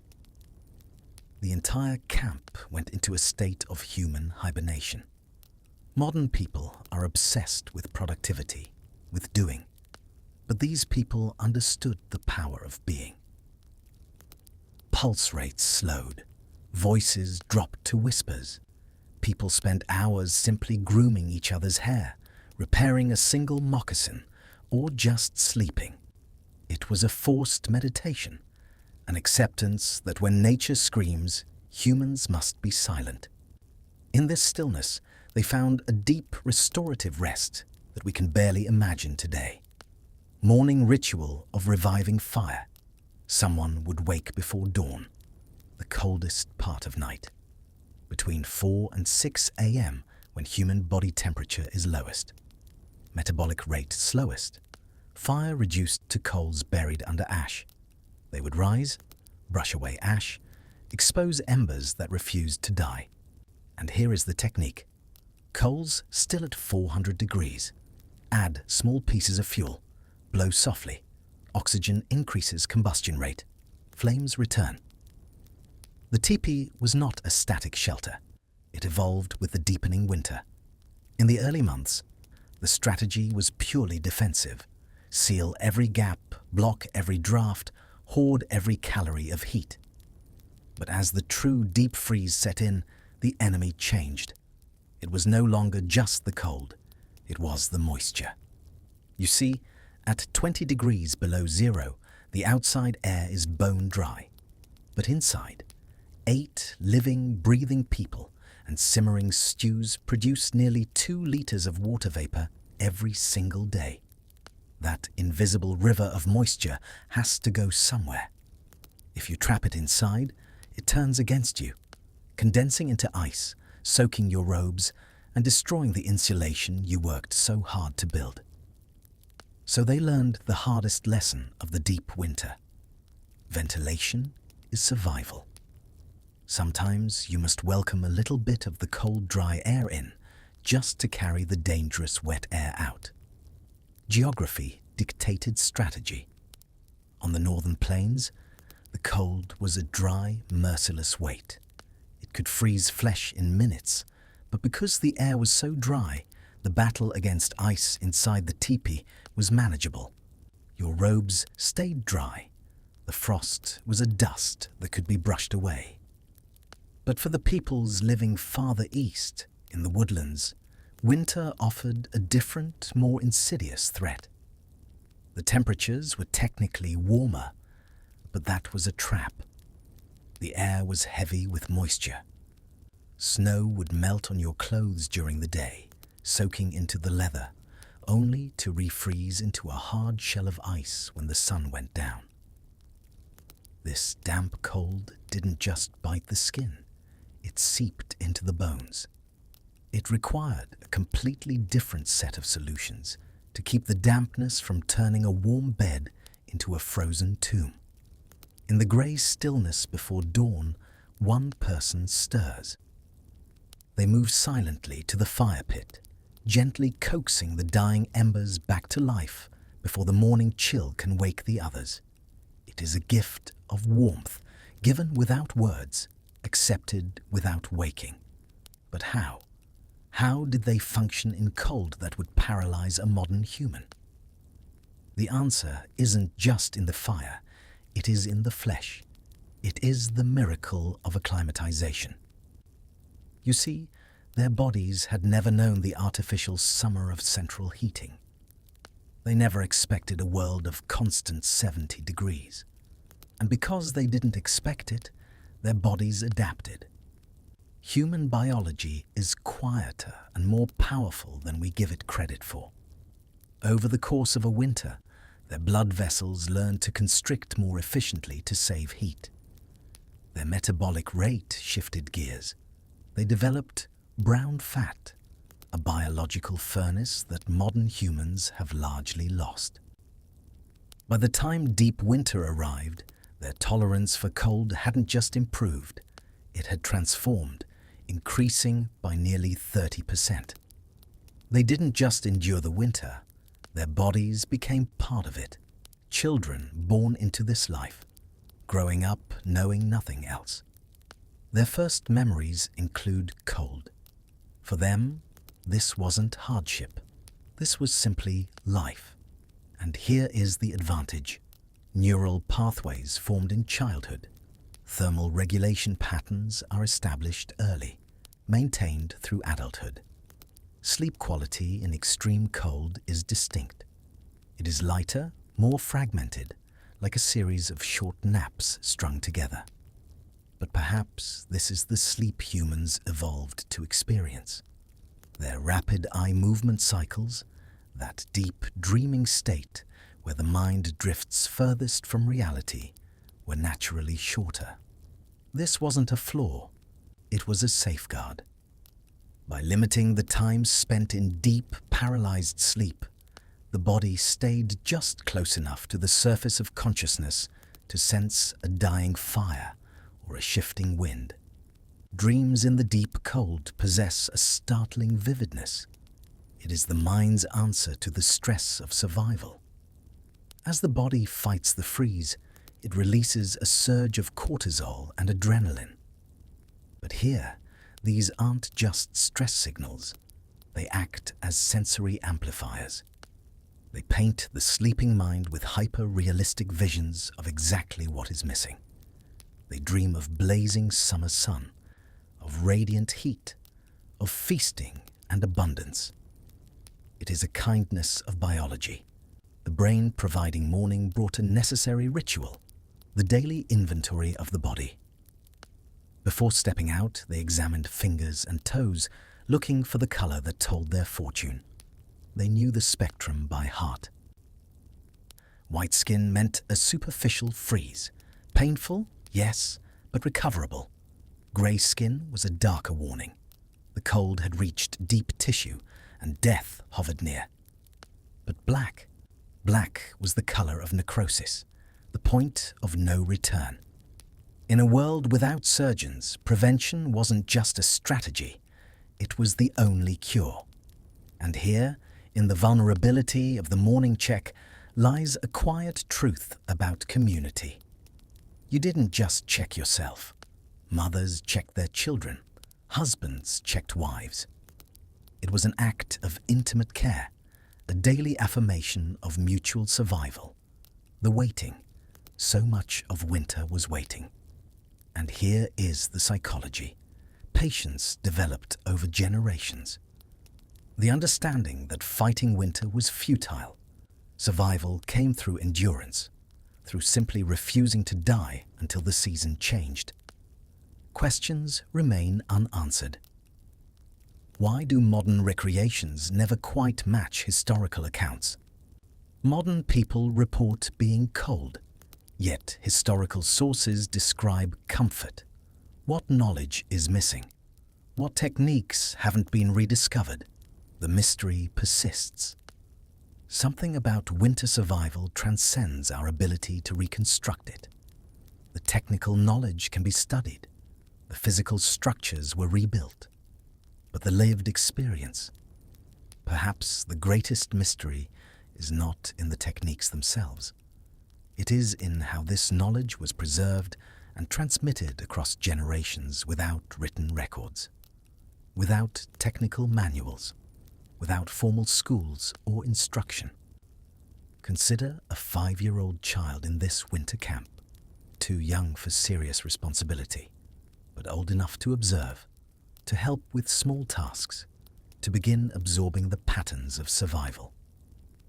This child helps gather fuel, not the long trips to distant wood sources, but the simple work of collecting buffalo chips near camp.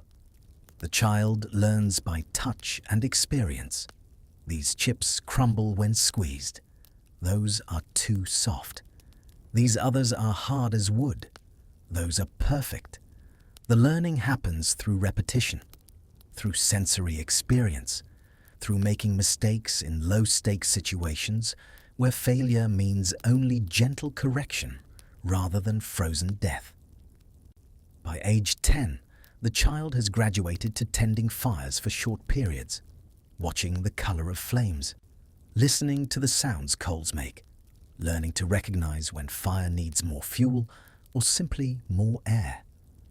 The child is developing intuition. building neural pathways that will someday respond automatically to subtle cues. The teaching is embedded in daily life rather than formalized into lessons. Every meal preparation is an opportunity to learn heat control. Every evening, fire banking is a demonstration of thermal management principles. Every morning, rekindling is a chance to understand the relationship between combustion and air circulation. The knowledge accumulates gradually, naturally. As part of growing up in a culture where understanding these systems was as essential as learning to walk or talk. By adolescence, young people are expected to understand basic principles well enough to help manage heating systems under supervision. They learn to read weather signs that indicate when heating strategies will need to change, to recognize fuel that will burn well, and avoid materials that would produce dangerous smoke or insufficient heat. They begin to understand the social aspects of fire management, how different family members have different heating needs, how infants require warmer conditions than adults, how elders need protection from drafts that younger people might tolerate, how the fire serves as the center of social life as well as the source of physical warmth. Master firekeepers, usually women who had decades of experience managing these systems, possessed knowledge that went far beyond simple technique. They understood relationships between weather patterns and heating requirements, could predict fuel needs weeks in advance, knew how to modify heating strategies for sick or elderly family members who might need special thermal care. This expertise was recognized and respected within the community. Master firekeepers often served as advisors to younger families setting up their own households, were consulted when unusual conditions required novel solutions, held status that reflected the life or death importance of their knowledge. But the teaching extended beyond practical skills. It included understanding of the spiritual dimensions of fire and heat. Fire was seen as a living force that required respect and proper treatment, not simply a chemical reaction to be exploited, but a power that could give life or deal death depending on how it was approached, how it was honored. The daily tending of fires involved ritual elements that reinforced proper attitudes toward the forces that sustained life. Morning prayers of gratitude for warmth through the night, evening requests for protection through the hours of darkness. Acknowledgement that fire was both servant and master, tool and teacher. Children learned these spiritual dimensions alongside practical techniques, understood that competence required not just skill, but right relationship, that the best firekeepers were those who approached their work with reverence as well as knowledge. The transmission of knowledge created bonds that transcended simple instruction. A grandmother teaching her granddaughter to bank a fire was also passing down family lineage, connecting the child to ancestors who had tended flames in their time, creating continuity across generations.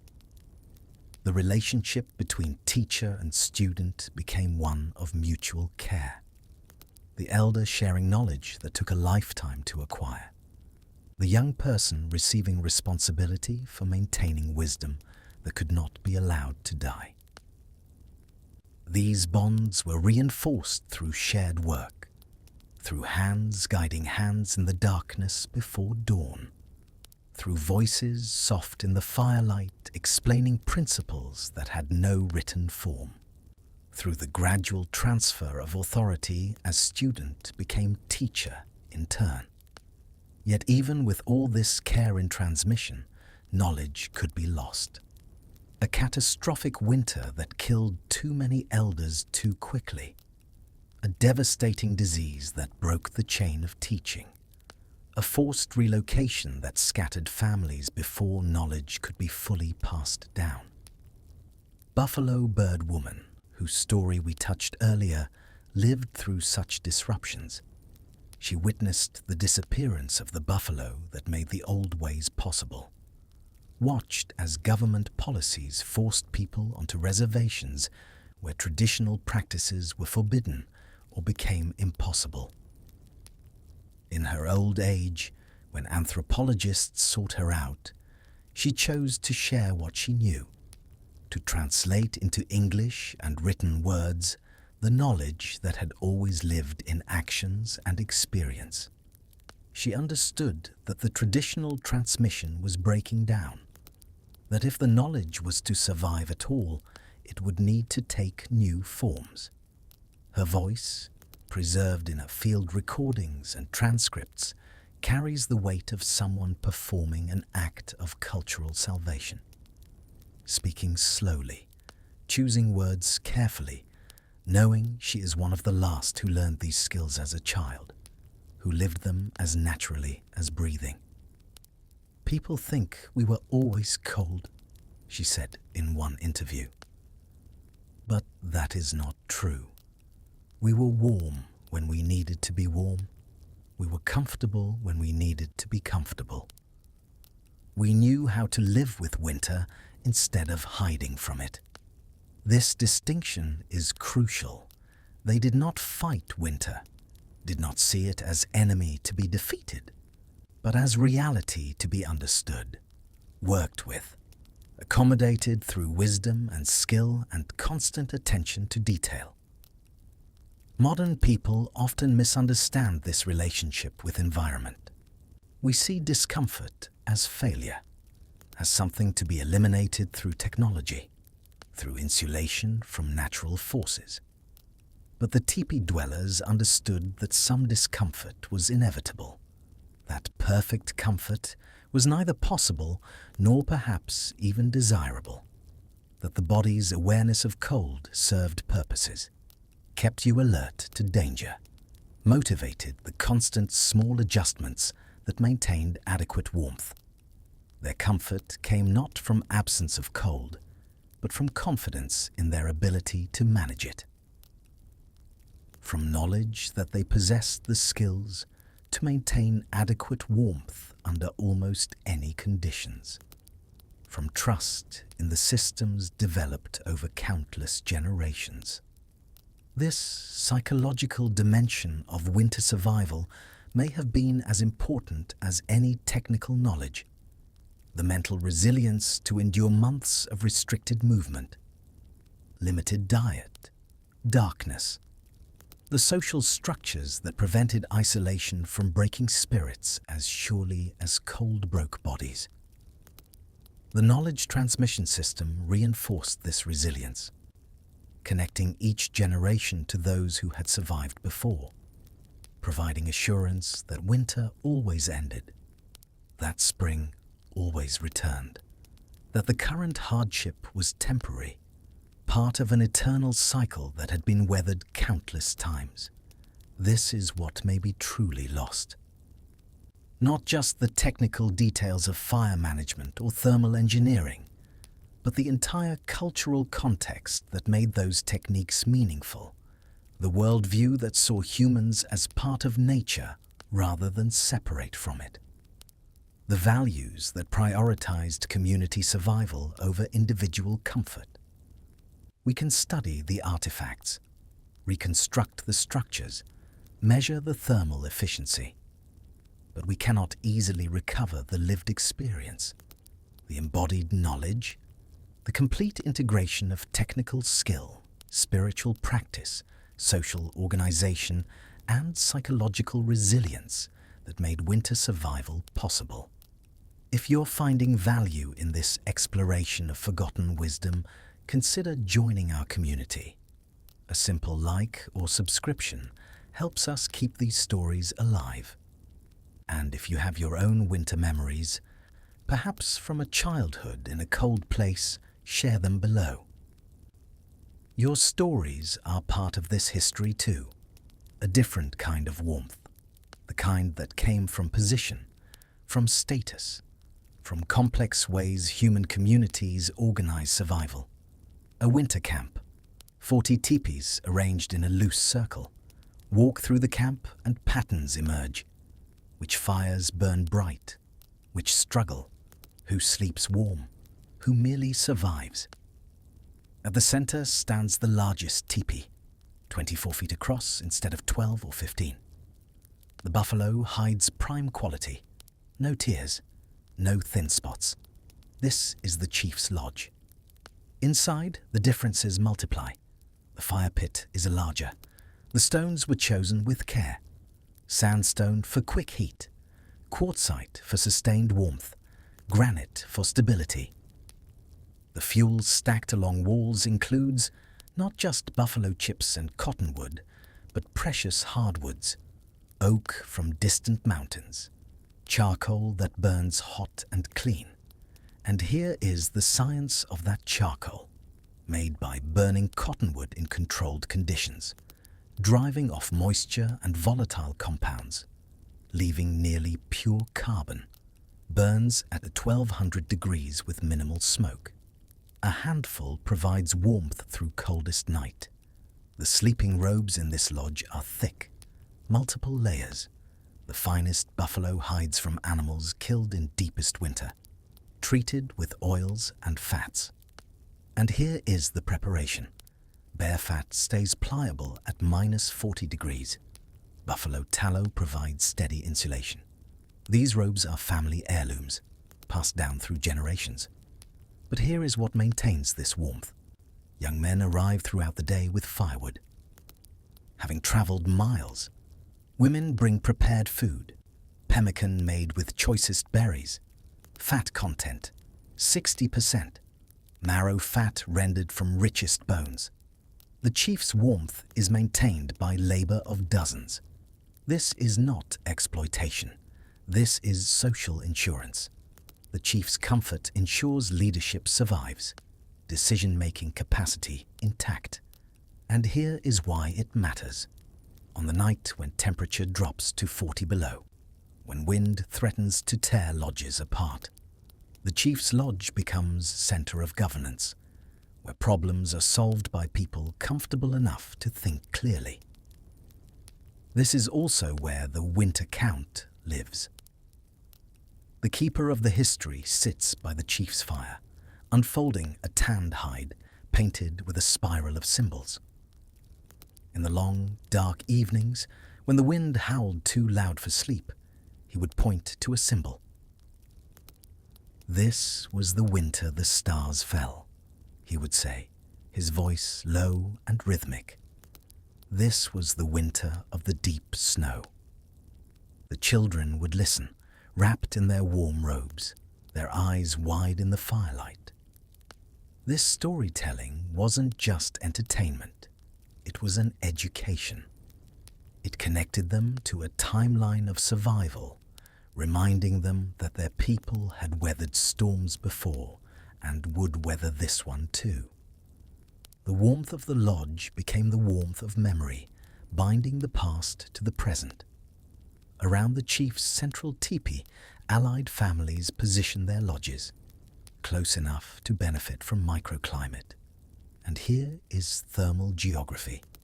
The chief's fire is larger, produces more heat, creates warm bubble. Temperatures in surrounding area, 5 to 8 degrees higher than camp edges. Move outward, the warmth diminishes. Tipis become smaller, fires burn lower. At margins, where wind hits hardest, stand lodges of those who survive on community tolerance. Their fires burn low, fuel running short, cold touches them more closely. Yet even this serves purposes. The chief's warm lodge functions as communal resource. Winter councils happen in that warm space. Discussions about moving camp, about rationing food, about sending hunting parties. These decisions require clear thinking, rested minds. A refugee family arrives, their camp destroyed. They need shelter. The chief must balance resources. And here is the calculation. Accepting them strains fuel supplies, but refusing damages alliances. The decision reflects not just generosity, but political necessity. The refugees are accepted. Positioned at camp edge, they occupy hastily constructed shelters. They burn green wood, which produces more smoke than heat. And here is the chemistry of that failure. Because green wood holds nearly 50% moisture, the fire has to waste its precious energy boiling off that water instead of warming the air.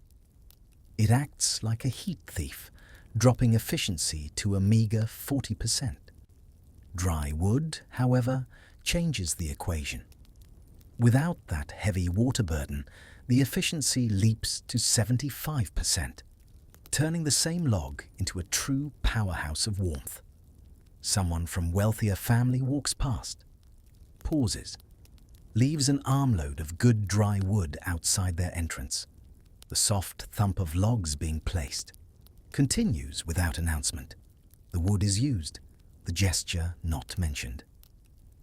But obligation remembered. This act of kindness is a spark in the dark, a reminder that even in a hierarchical society, compassion is a currency. It binds the community together, creating a web of support that can catch those who fall. It is a silent agreement. We are all in this together. Children sleep differently based on family position. In Chief's Lodge, warmest spots, multiple robes, heated stones. In poorer lodges, children sleep in groups, sharing body heat. 3 children together, combined body heat, 300 watts. Heat loss from group, less than heat loss from 3 individuals. Cooperative thermoregulation, specialized survival strategies for children and elderly tribal members required understanding their physiological vulnerability. Their bodies couldn't generate or retain heat as effectively as healthy adults. So, the extra layering system was extensive. While adults might sleep comfortably with 2 or 3 layers, children and elders were wrapped in 4, 5, or even 6 layers of fur and hide. Older people occupy interesting positions. Elders with knowledge but limited physical capacity. They are positioned near fires, given good robes. And here is why. An elderly woman manages fire. She cannot gather fuel. But her hands know exactly how to position coals. Know which wood burns how. That knowledge keeps her family warmer than younger people with more fuel but less understanding. The chief's dog sleeps inside. Unusual. Most dogs stay outside. But this dog has proven its worth. Alerts to danger, guards against predators. And here is additional benefit. Dog body temperature, 101 to 102 degrees. A 60-pound dog generates about 60 watts of heat.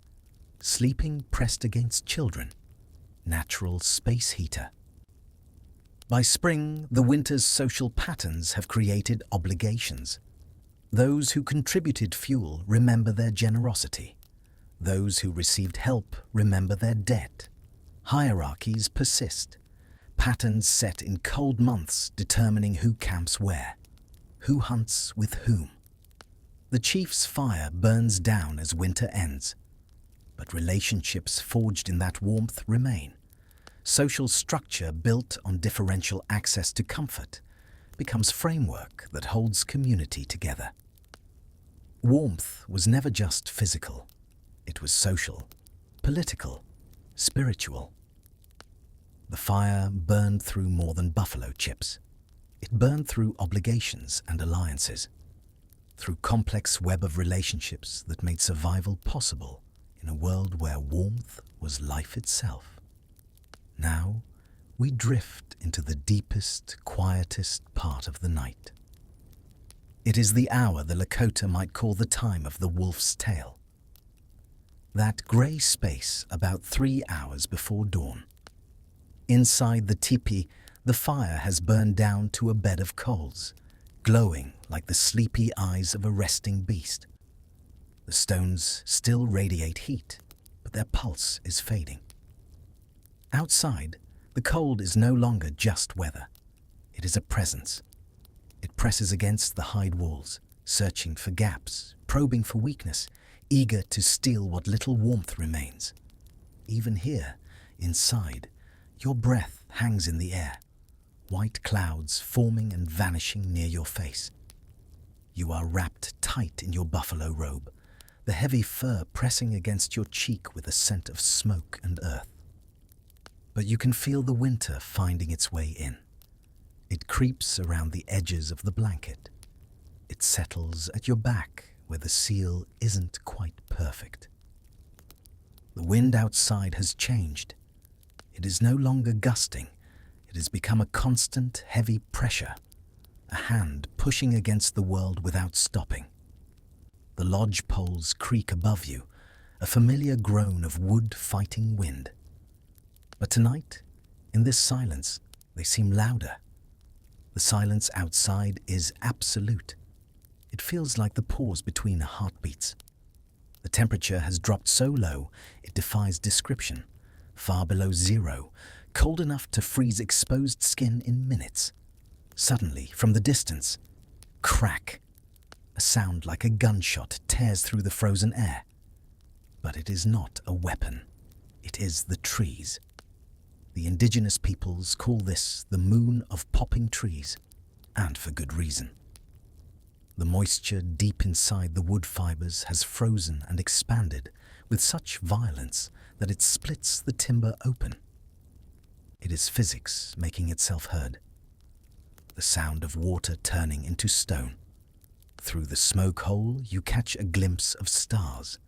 They are unnaturally sharp, piercingly bright. This too is a signature of the deep freeze. The air is so dry, stripped of all water vapor, that there is nothing to scatter the light. Starlight reaches the ground unfiltered, revealing constellations that remain invisible in the warmer, softer air of summer. Nearby, someone shifts. The rustle of stiff leather, the rhythm of steady breathing. You lie still, listening, waiting. And deeper still, if you press your ear to the ground, you might hear the song of the river. The ice on the Powder River is shifting. As the temperature plummets, the ice sheet contracts and cracks, creating a haunting, resonant melody. A deep, booming thrum that travels for miles through the frozen earth. It is the singing ice, a lullaby of the elements. It sounds both terrifying and soothing, a reminder of the immense power flowing just beneath the surface of the sleeping world. Predator defense systems were essential for winter survival. Hungry animals became bolder and more desperate as food sources disappeared under snow and ice. The warmth and food smells from human camps made Tipis attractive targets. But they had physical barriers too. Snow mounds were built strategically around the camp perimeters to funnel approaching animals toward areas where they could be detected.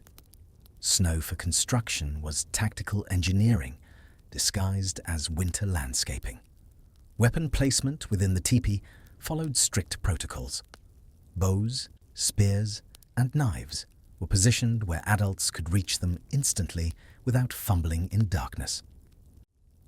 Everyone knew their role. These weren't theoretical plans. They were tested procedures based on real encounters survived through generations of winter camping. You know the fire needs tending. In another hour, those coals might die completely. Someone should get up. But the thought of moving is a battle. To rise means leaving the fragile cocoon of warmth under your robe. It means exposing your body to the column of freezing air that fills the upper half of the teepee. So you wait. Maybe someone else will rise. You drift in that grey space, not quite sleeping, not quite awake, existing only in the awareness of cold, of breath, of time stretching out like the prairie itself. A sound from the dark, a howl. Wolves, perhaps? Or just the wind playing tricks? But you are not afraid, because outside, curled in the snow, are the camp dogs. And here lies a piece of survival wisdom passed down through generations. Trust the dogs. They are the sentinels. A bear approaching brings a deep, aggressive bark, but a wolf pack? That elicits a high-pitched, frantic warning. Tonight, the dogs are silent, noses tucked under tails to preserve heat. Their silence is your permission to rest. But tonight is different. Something in the quality of silence outside suggests a change coming. The dogs are restless. You can hear them shifting in the snow. Low whines that carry meaning to those who have learned to interpret their language. The woman who tended the fire does not return immediately to her robes. She moves to the entrance, lifts the flap just slightly, peers into the darkness. Her body language changes, becomes more alert, more focused. She speaks softly to the others. Storm. The word carries weight. Everyone is instantly awake, not with panic, but with practiced efficiency. This has happened before, will happen again. Survival depends on preparation, on following protocols developed over generations. The first priority is the smoke hole. In a blizzard, snow can accumulate rapidly, can block the opening in minutes once wind and snow begin in earnest. Someone must be ready to clear it throughout the storm, to prevent suffocation inside what should be shelter. Long poles are positioned near the fire, kept within easy reach. Every few hours, someone will need to push upward through the smoke hole, to dislodge accumulated snow, to maintain the ventilation that keeps everyone alive. The second priority is fuel. The wood and buffalo chips stacked inside must last through the storm. No one knows how long it will rage.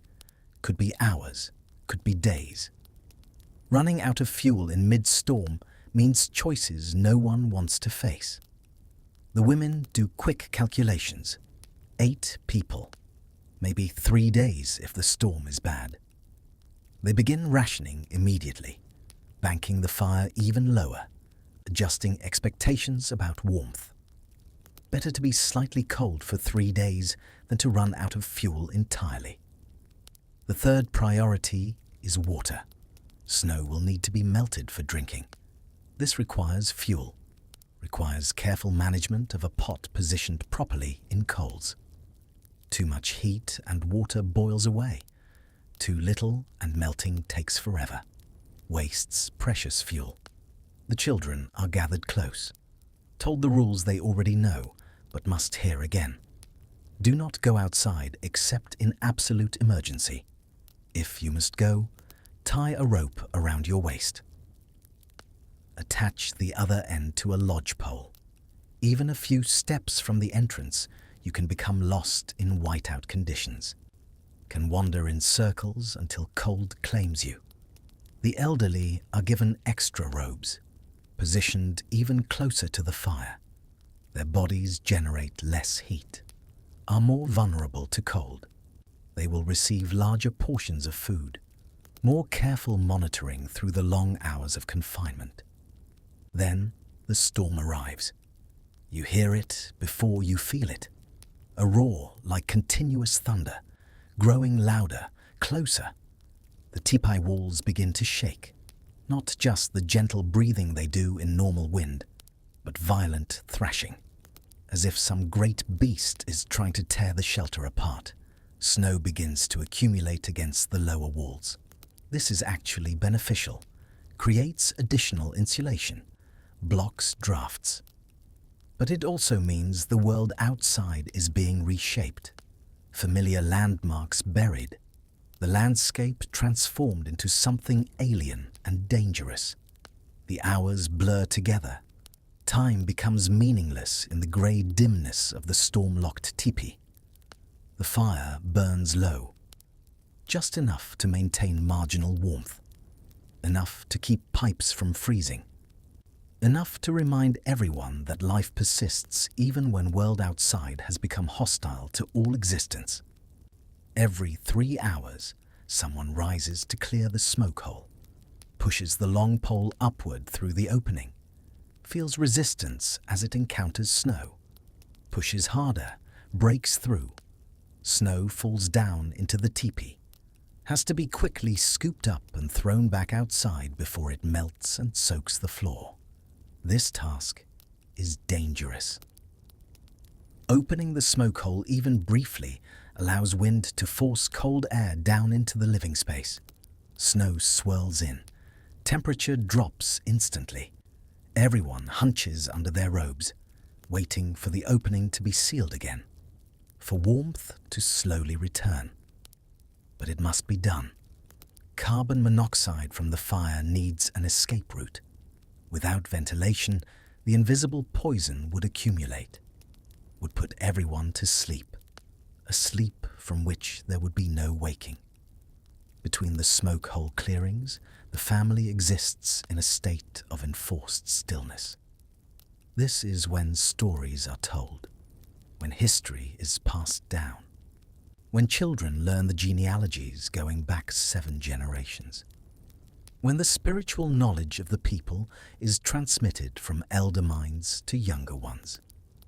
The confinement that could drive people mad is transformed into opportunity. The lodge becomes a classroom, a repository of culture, a space where the deepest wisdom can be shared without the distractions of daily survival tasks. An elder speaks of the winter the stars fell, the year when the sky itself seemed to rain fire, when people thought the world was ending, but morning came and life continued. The message is clear. No matter how bad the current storm, it too will pass.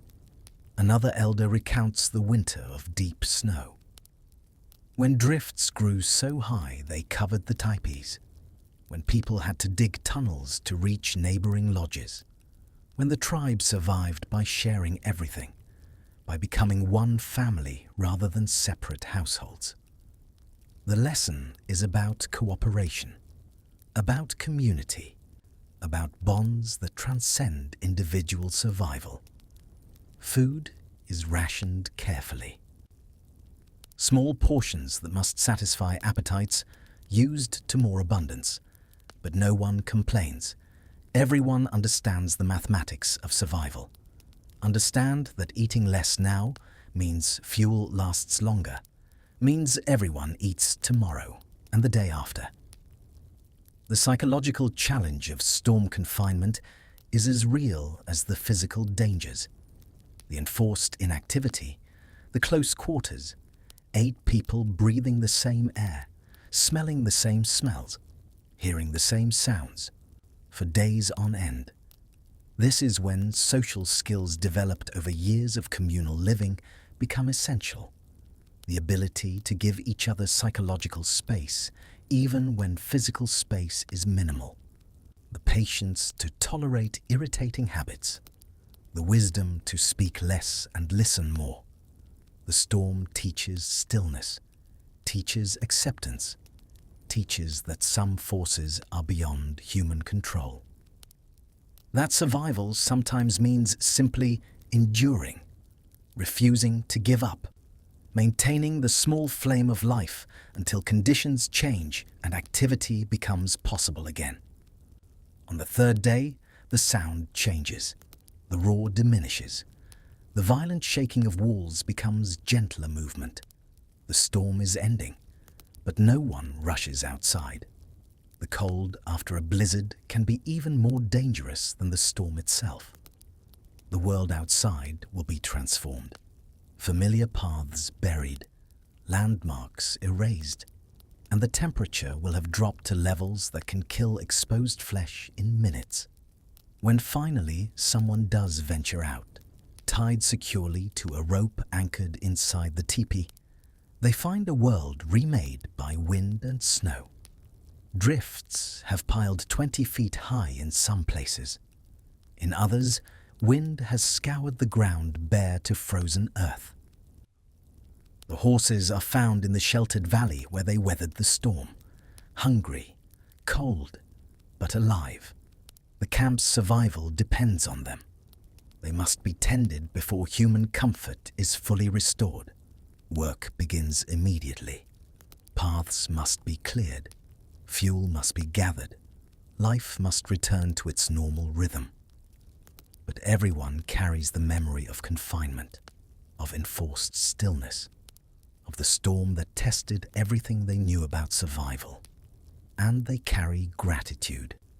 Gratitude for knowledge that kept them alive, for community that supported each member, for the tipi that withstood wind that could have destroyed it, for another storm survived, another test passed, another chapter in the long story of human endurance in a world that offers both beauty and danger in equal measure. But tonight, in this particular moment, the storm has not yet come. The warning signs were false, or perhaps the storm passed to the north. The dogs settle back down. The woman returns to her robes. The fire burns low and steady. Your fingers feel numb inside your mittens. You flex them, feeling the ache of joints that resist movement. This is your body's wisdom at work. Vasoconstriction. Your blood is retreating from your extremities, pooling around your heart and lungs to keep the inner fire burning. It is not a sickness, it is a priority. And in this quiet moment of shared struggle, consider the bond between the human and the animal. The dog outside, the person inside. Both fighting the same cold, both relying on each other for survival. It is a relationship older than history, a partnership written in the language of heat and hunger. The dog guards the sleep of the human. The human ensures the survival of the dog. In the vast indifference of the winter, this connection is a small, warm light. Finally, someone moves. A woman. She rises slowly, a shadow against the faint red glow. She moves to the fire pit and kneels. Her breath is a cloud of white in the dim light. She adds fuel, not logs, but small, precious pieces of buffalo chips positioned with the care of a jeweler. She leans in and blows, gently, a steady, practiced stream of air. It is a delicate art, introducing oxygen without cooling the coals. And then it returns, a small flame, then growing. Orange light spreads across the floor, dancing on the curved walls. She arranges the coals, banks them to last, adjusts a warming stone. Then she returns to her robes. The whole act took 3 minutes. But those 3 minutes ensure that everyone wakes up alive. No one speaks. No one thanks her. This is simply what people do, what must be done. Every night, every winter, you drift closer to sleep now. That brief return of flame has pushed the darkness back just enough. You burrow deeper, drawing your knees to your chest. Your breath warms the small cave around your face. This is survival. It is not dramatic. It is not a hero fighting a beast. It is persistent. It is patient. It is the quiet refusal to stop breathing until the sun returns. Let us now turn our gaze from the ancient wisdom of the tribes to the other souls who ventured into this frozen land. The settlers, the miners, the families who brought habits from soft green valleys into a world of white iron. Theirs was a different kind of winter, fought with different tools, but marked by the same bone-deep cold. Imagine a sod house dug into the Nebraska prairie. There are no buffalo hides here, just earth and roots. The family inside sleeps in a different kind of darkness. They have burrowed into the ground like badgers. Their walls are dirt, 3 feet thick. It is warm, Yes, the earth maintains a steady temperature, but it is heavy. They sleep with the smell of damp soil in their noses, the weight of the prairie literally pressing over their heads. Sometimes, in the deep winter, they would wake to find a snake seeking warmth in the rafters, or hear the scratching of a mouse just inches from their ear. Their survival was less about harmony and more about stubborn endurance. They fought the winter with cast iron stoves that devoured fuel, with quilts pieced together from scraps of old dresses, with a determination that was as rigid as the frozen ground. They wrapped heated stones in precious silk scarves, remnants of a gentler life left behind, just to feel a touch of softness in the dark. Or picture the bunkhouse of a mining camp in the Rockies, a rough wooden structure clinging to the side of a mountain like a desperate hand. The wind here doesn't moan, it screams. Inside, 30 men sleep in shifts. The air is thick with the smell of wet wool, tobacco, and unwashed bodies. There is no privacy, no quiet, just the collective snoring of exhausted men and the roar of the stove in the corner. They sleep in their boots, ready for the whistle, ready for the mine. Their rest is hard, dreamless, a temporary escape from a life of brutal labor. Yet, even here, there is a strange comfort. The sound of other men breathing. The shared warmth of bodies pressed close. It is a reminder that they are not alone in the void. Some nights, when the storm shut the mine down, a harmonica would play. A thin, reedy sound cutting through the gloom, carrying a tune from home. Men would listen in their bunks, eyes open in the dark, remembering kitchens and wives and summers that felt a lifetime away.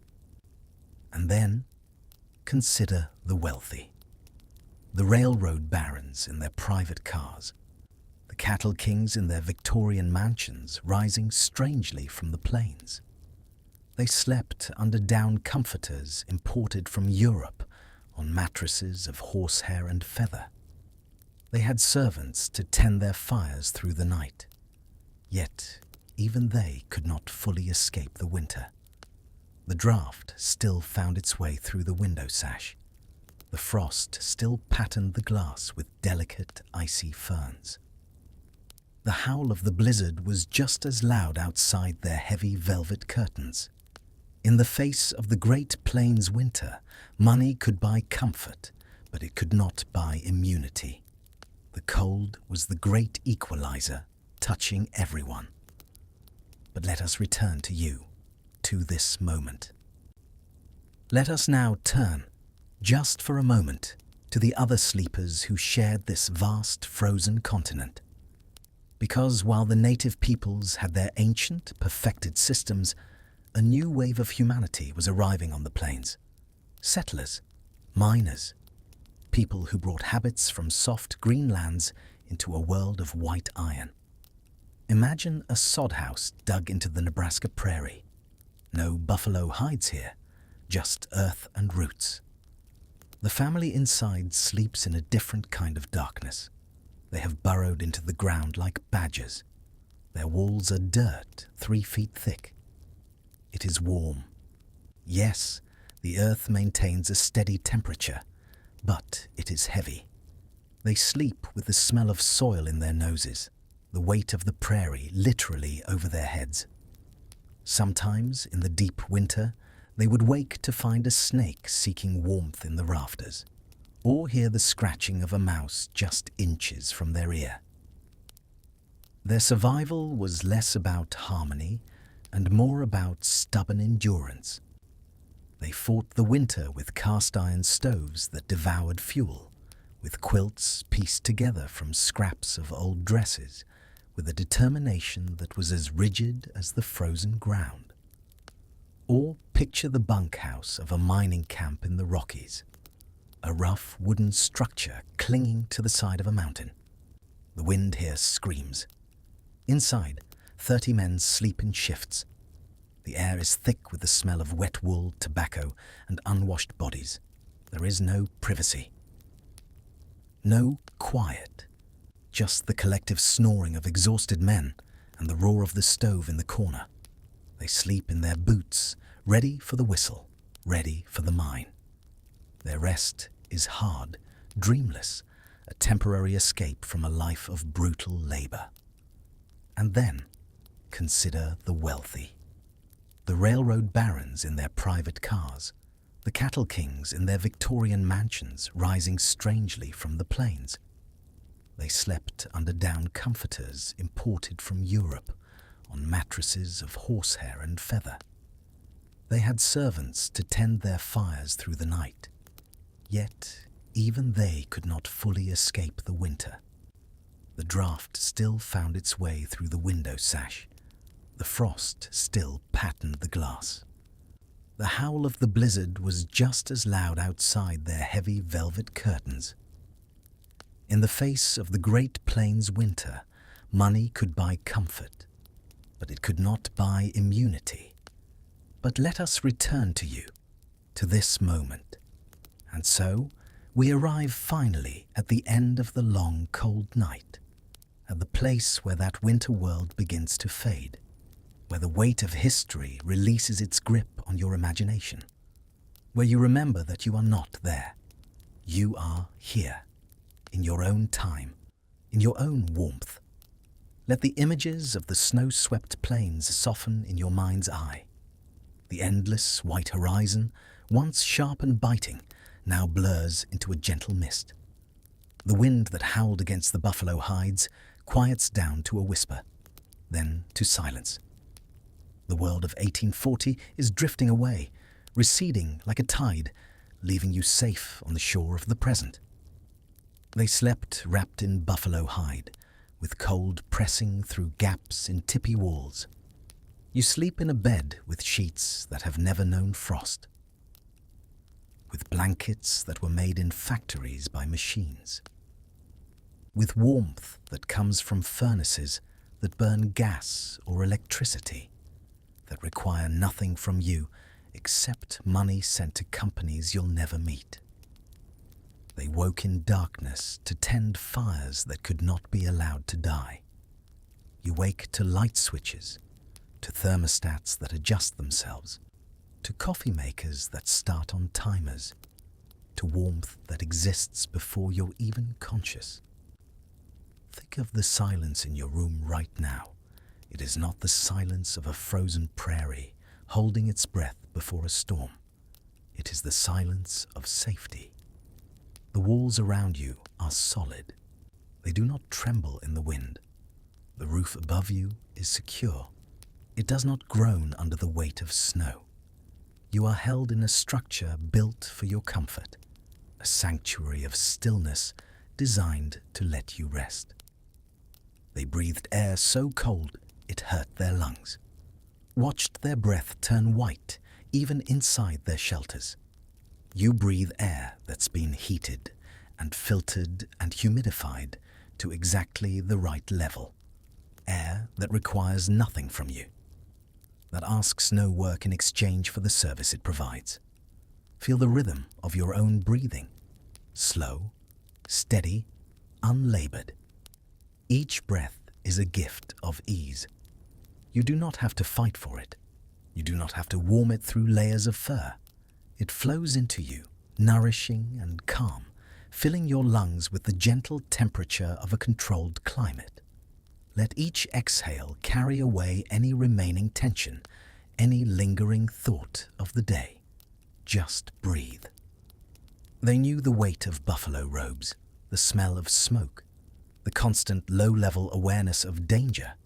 You know the weight of down comforters, the smell of laundry detergent, the deep, unconscious sleep of someone who has never had to worry that sleeping too deeply might mean never waking. Consider the texture of your bedding, the smoothness of the fabric against your skin, the soft give of the mattress supporting your back. There are no hard stones here, no frozen ground seeping cold into your bones, only softness, only warmth.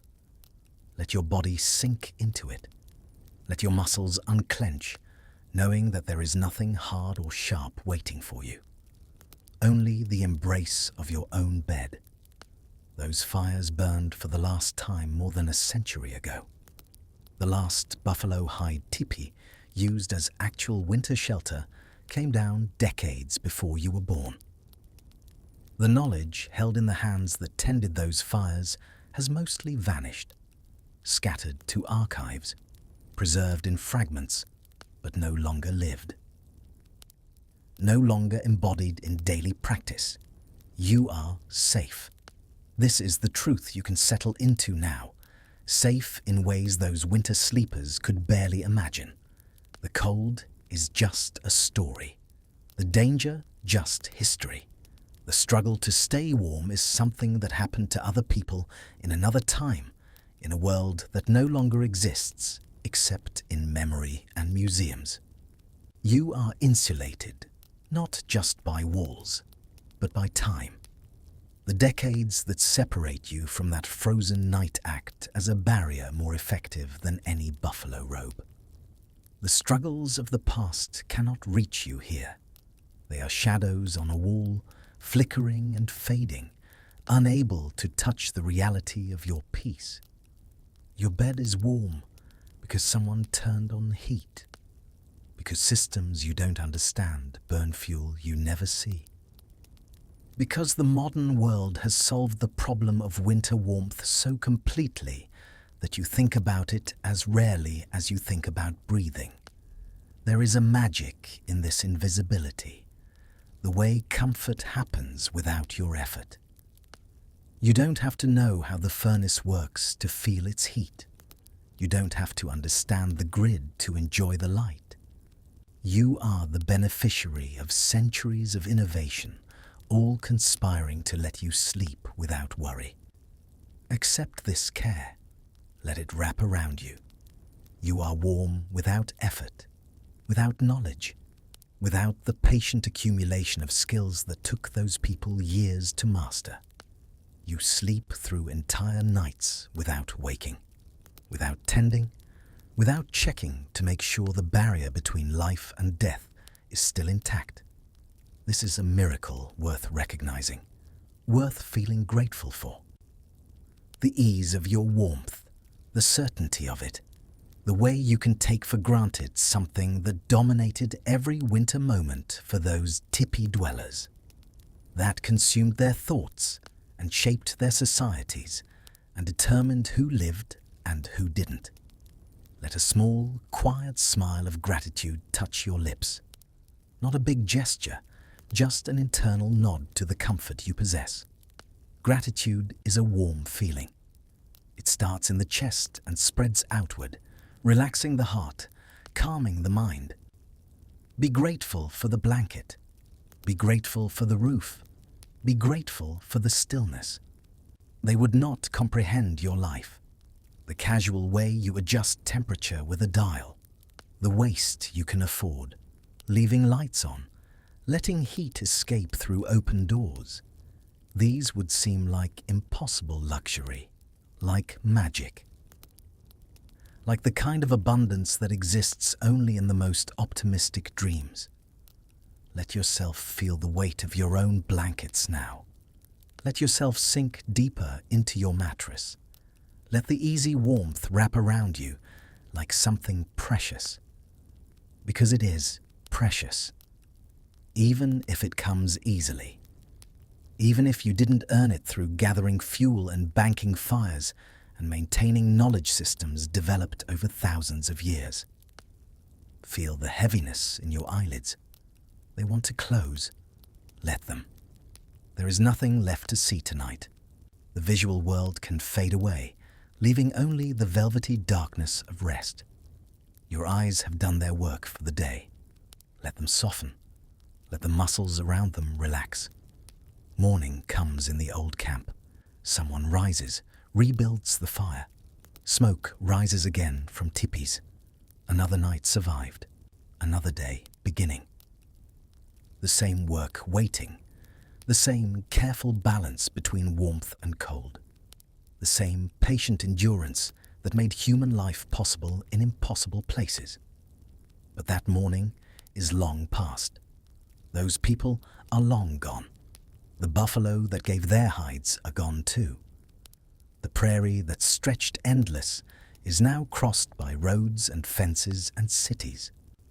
The world that required that knowledge no longer exists. The past is a dream we have shared, but now it is time to wake from that dream into the deeper dream of sleep. The figures we spoke of, the fire tenders, the hunters, the elders, they are resting too. They have laid down their burdens. They have found their own peace in the flow of time. You can join them in that rest, not in their struggle, but in their stillness. What remains is your warm bed, your easy breath, your deep sleep undisturbed by thoughts of freezing death.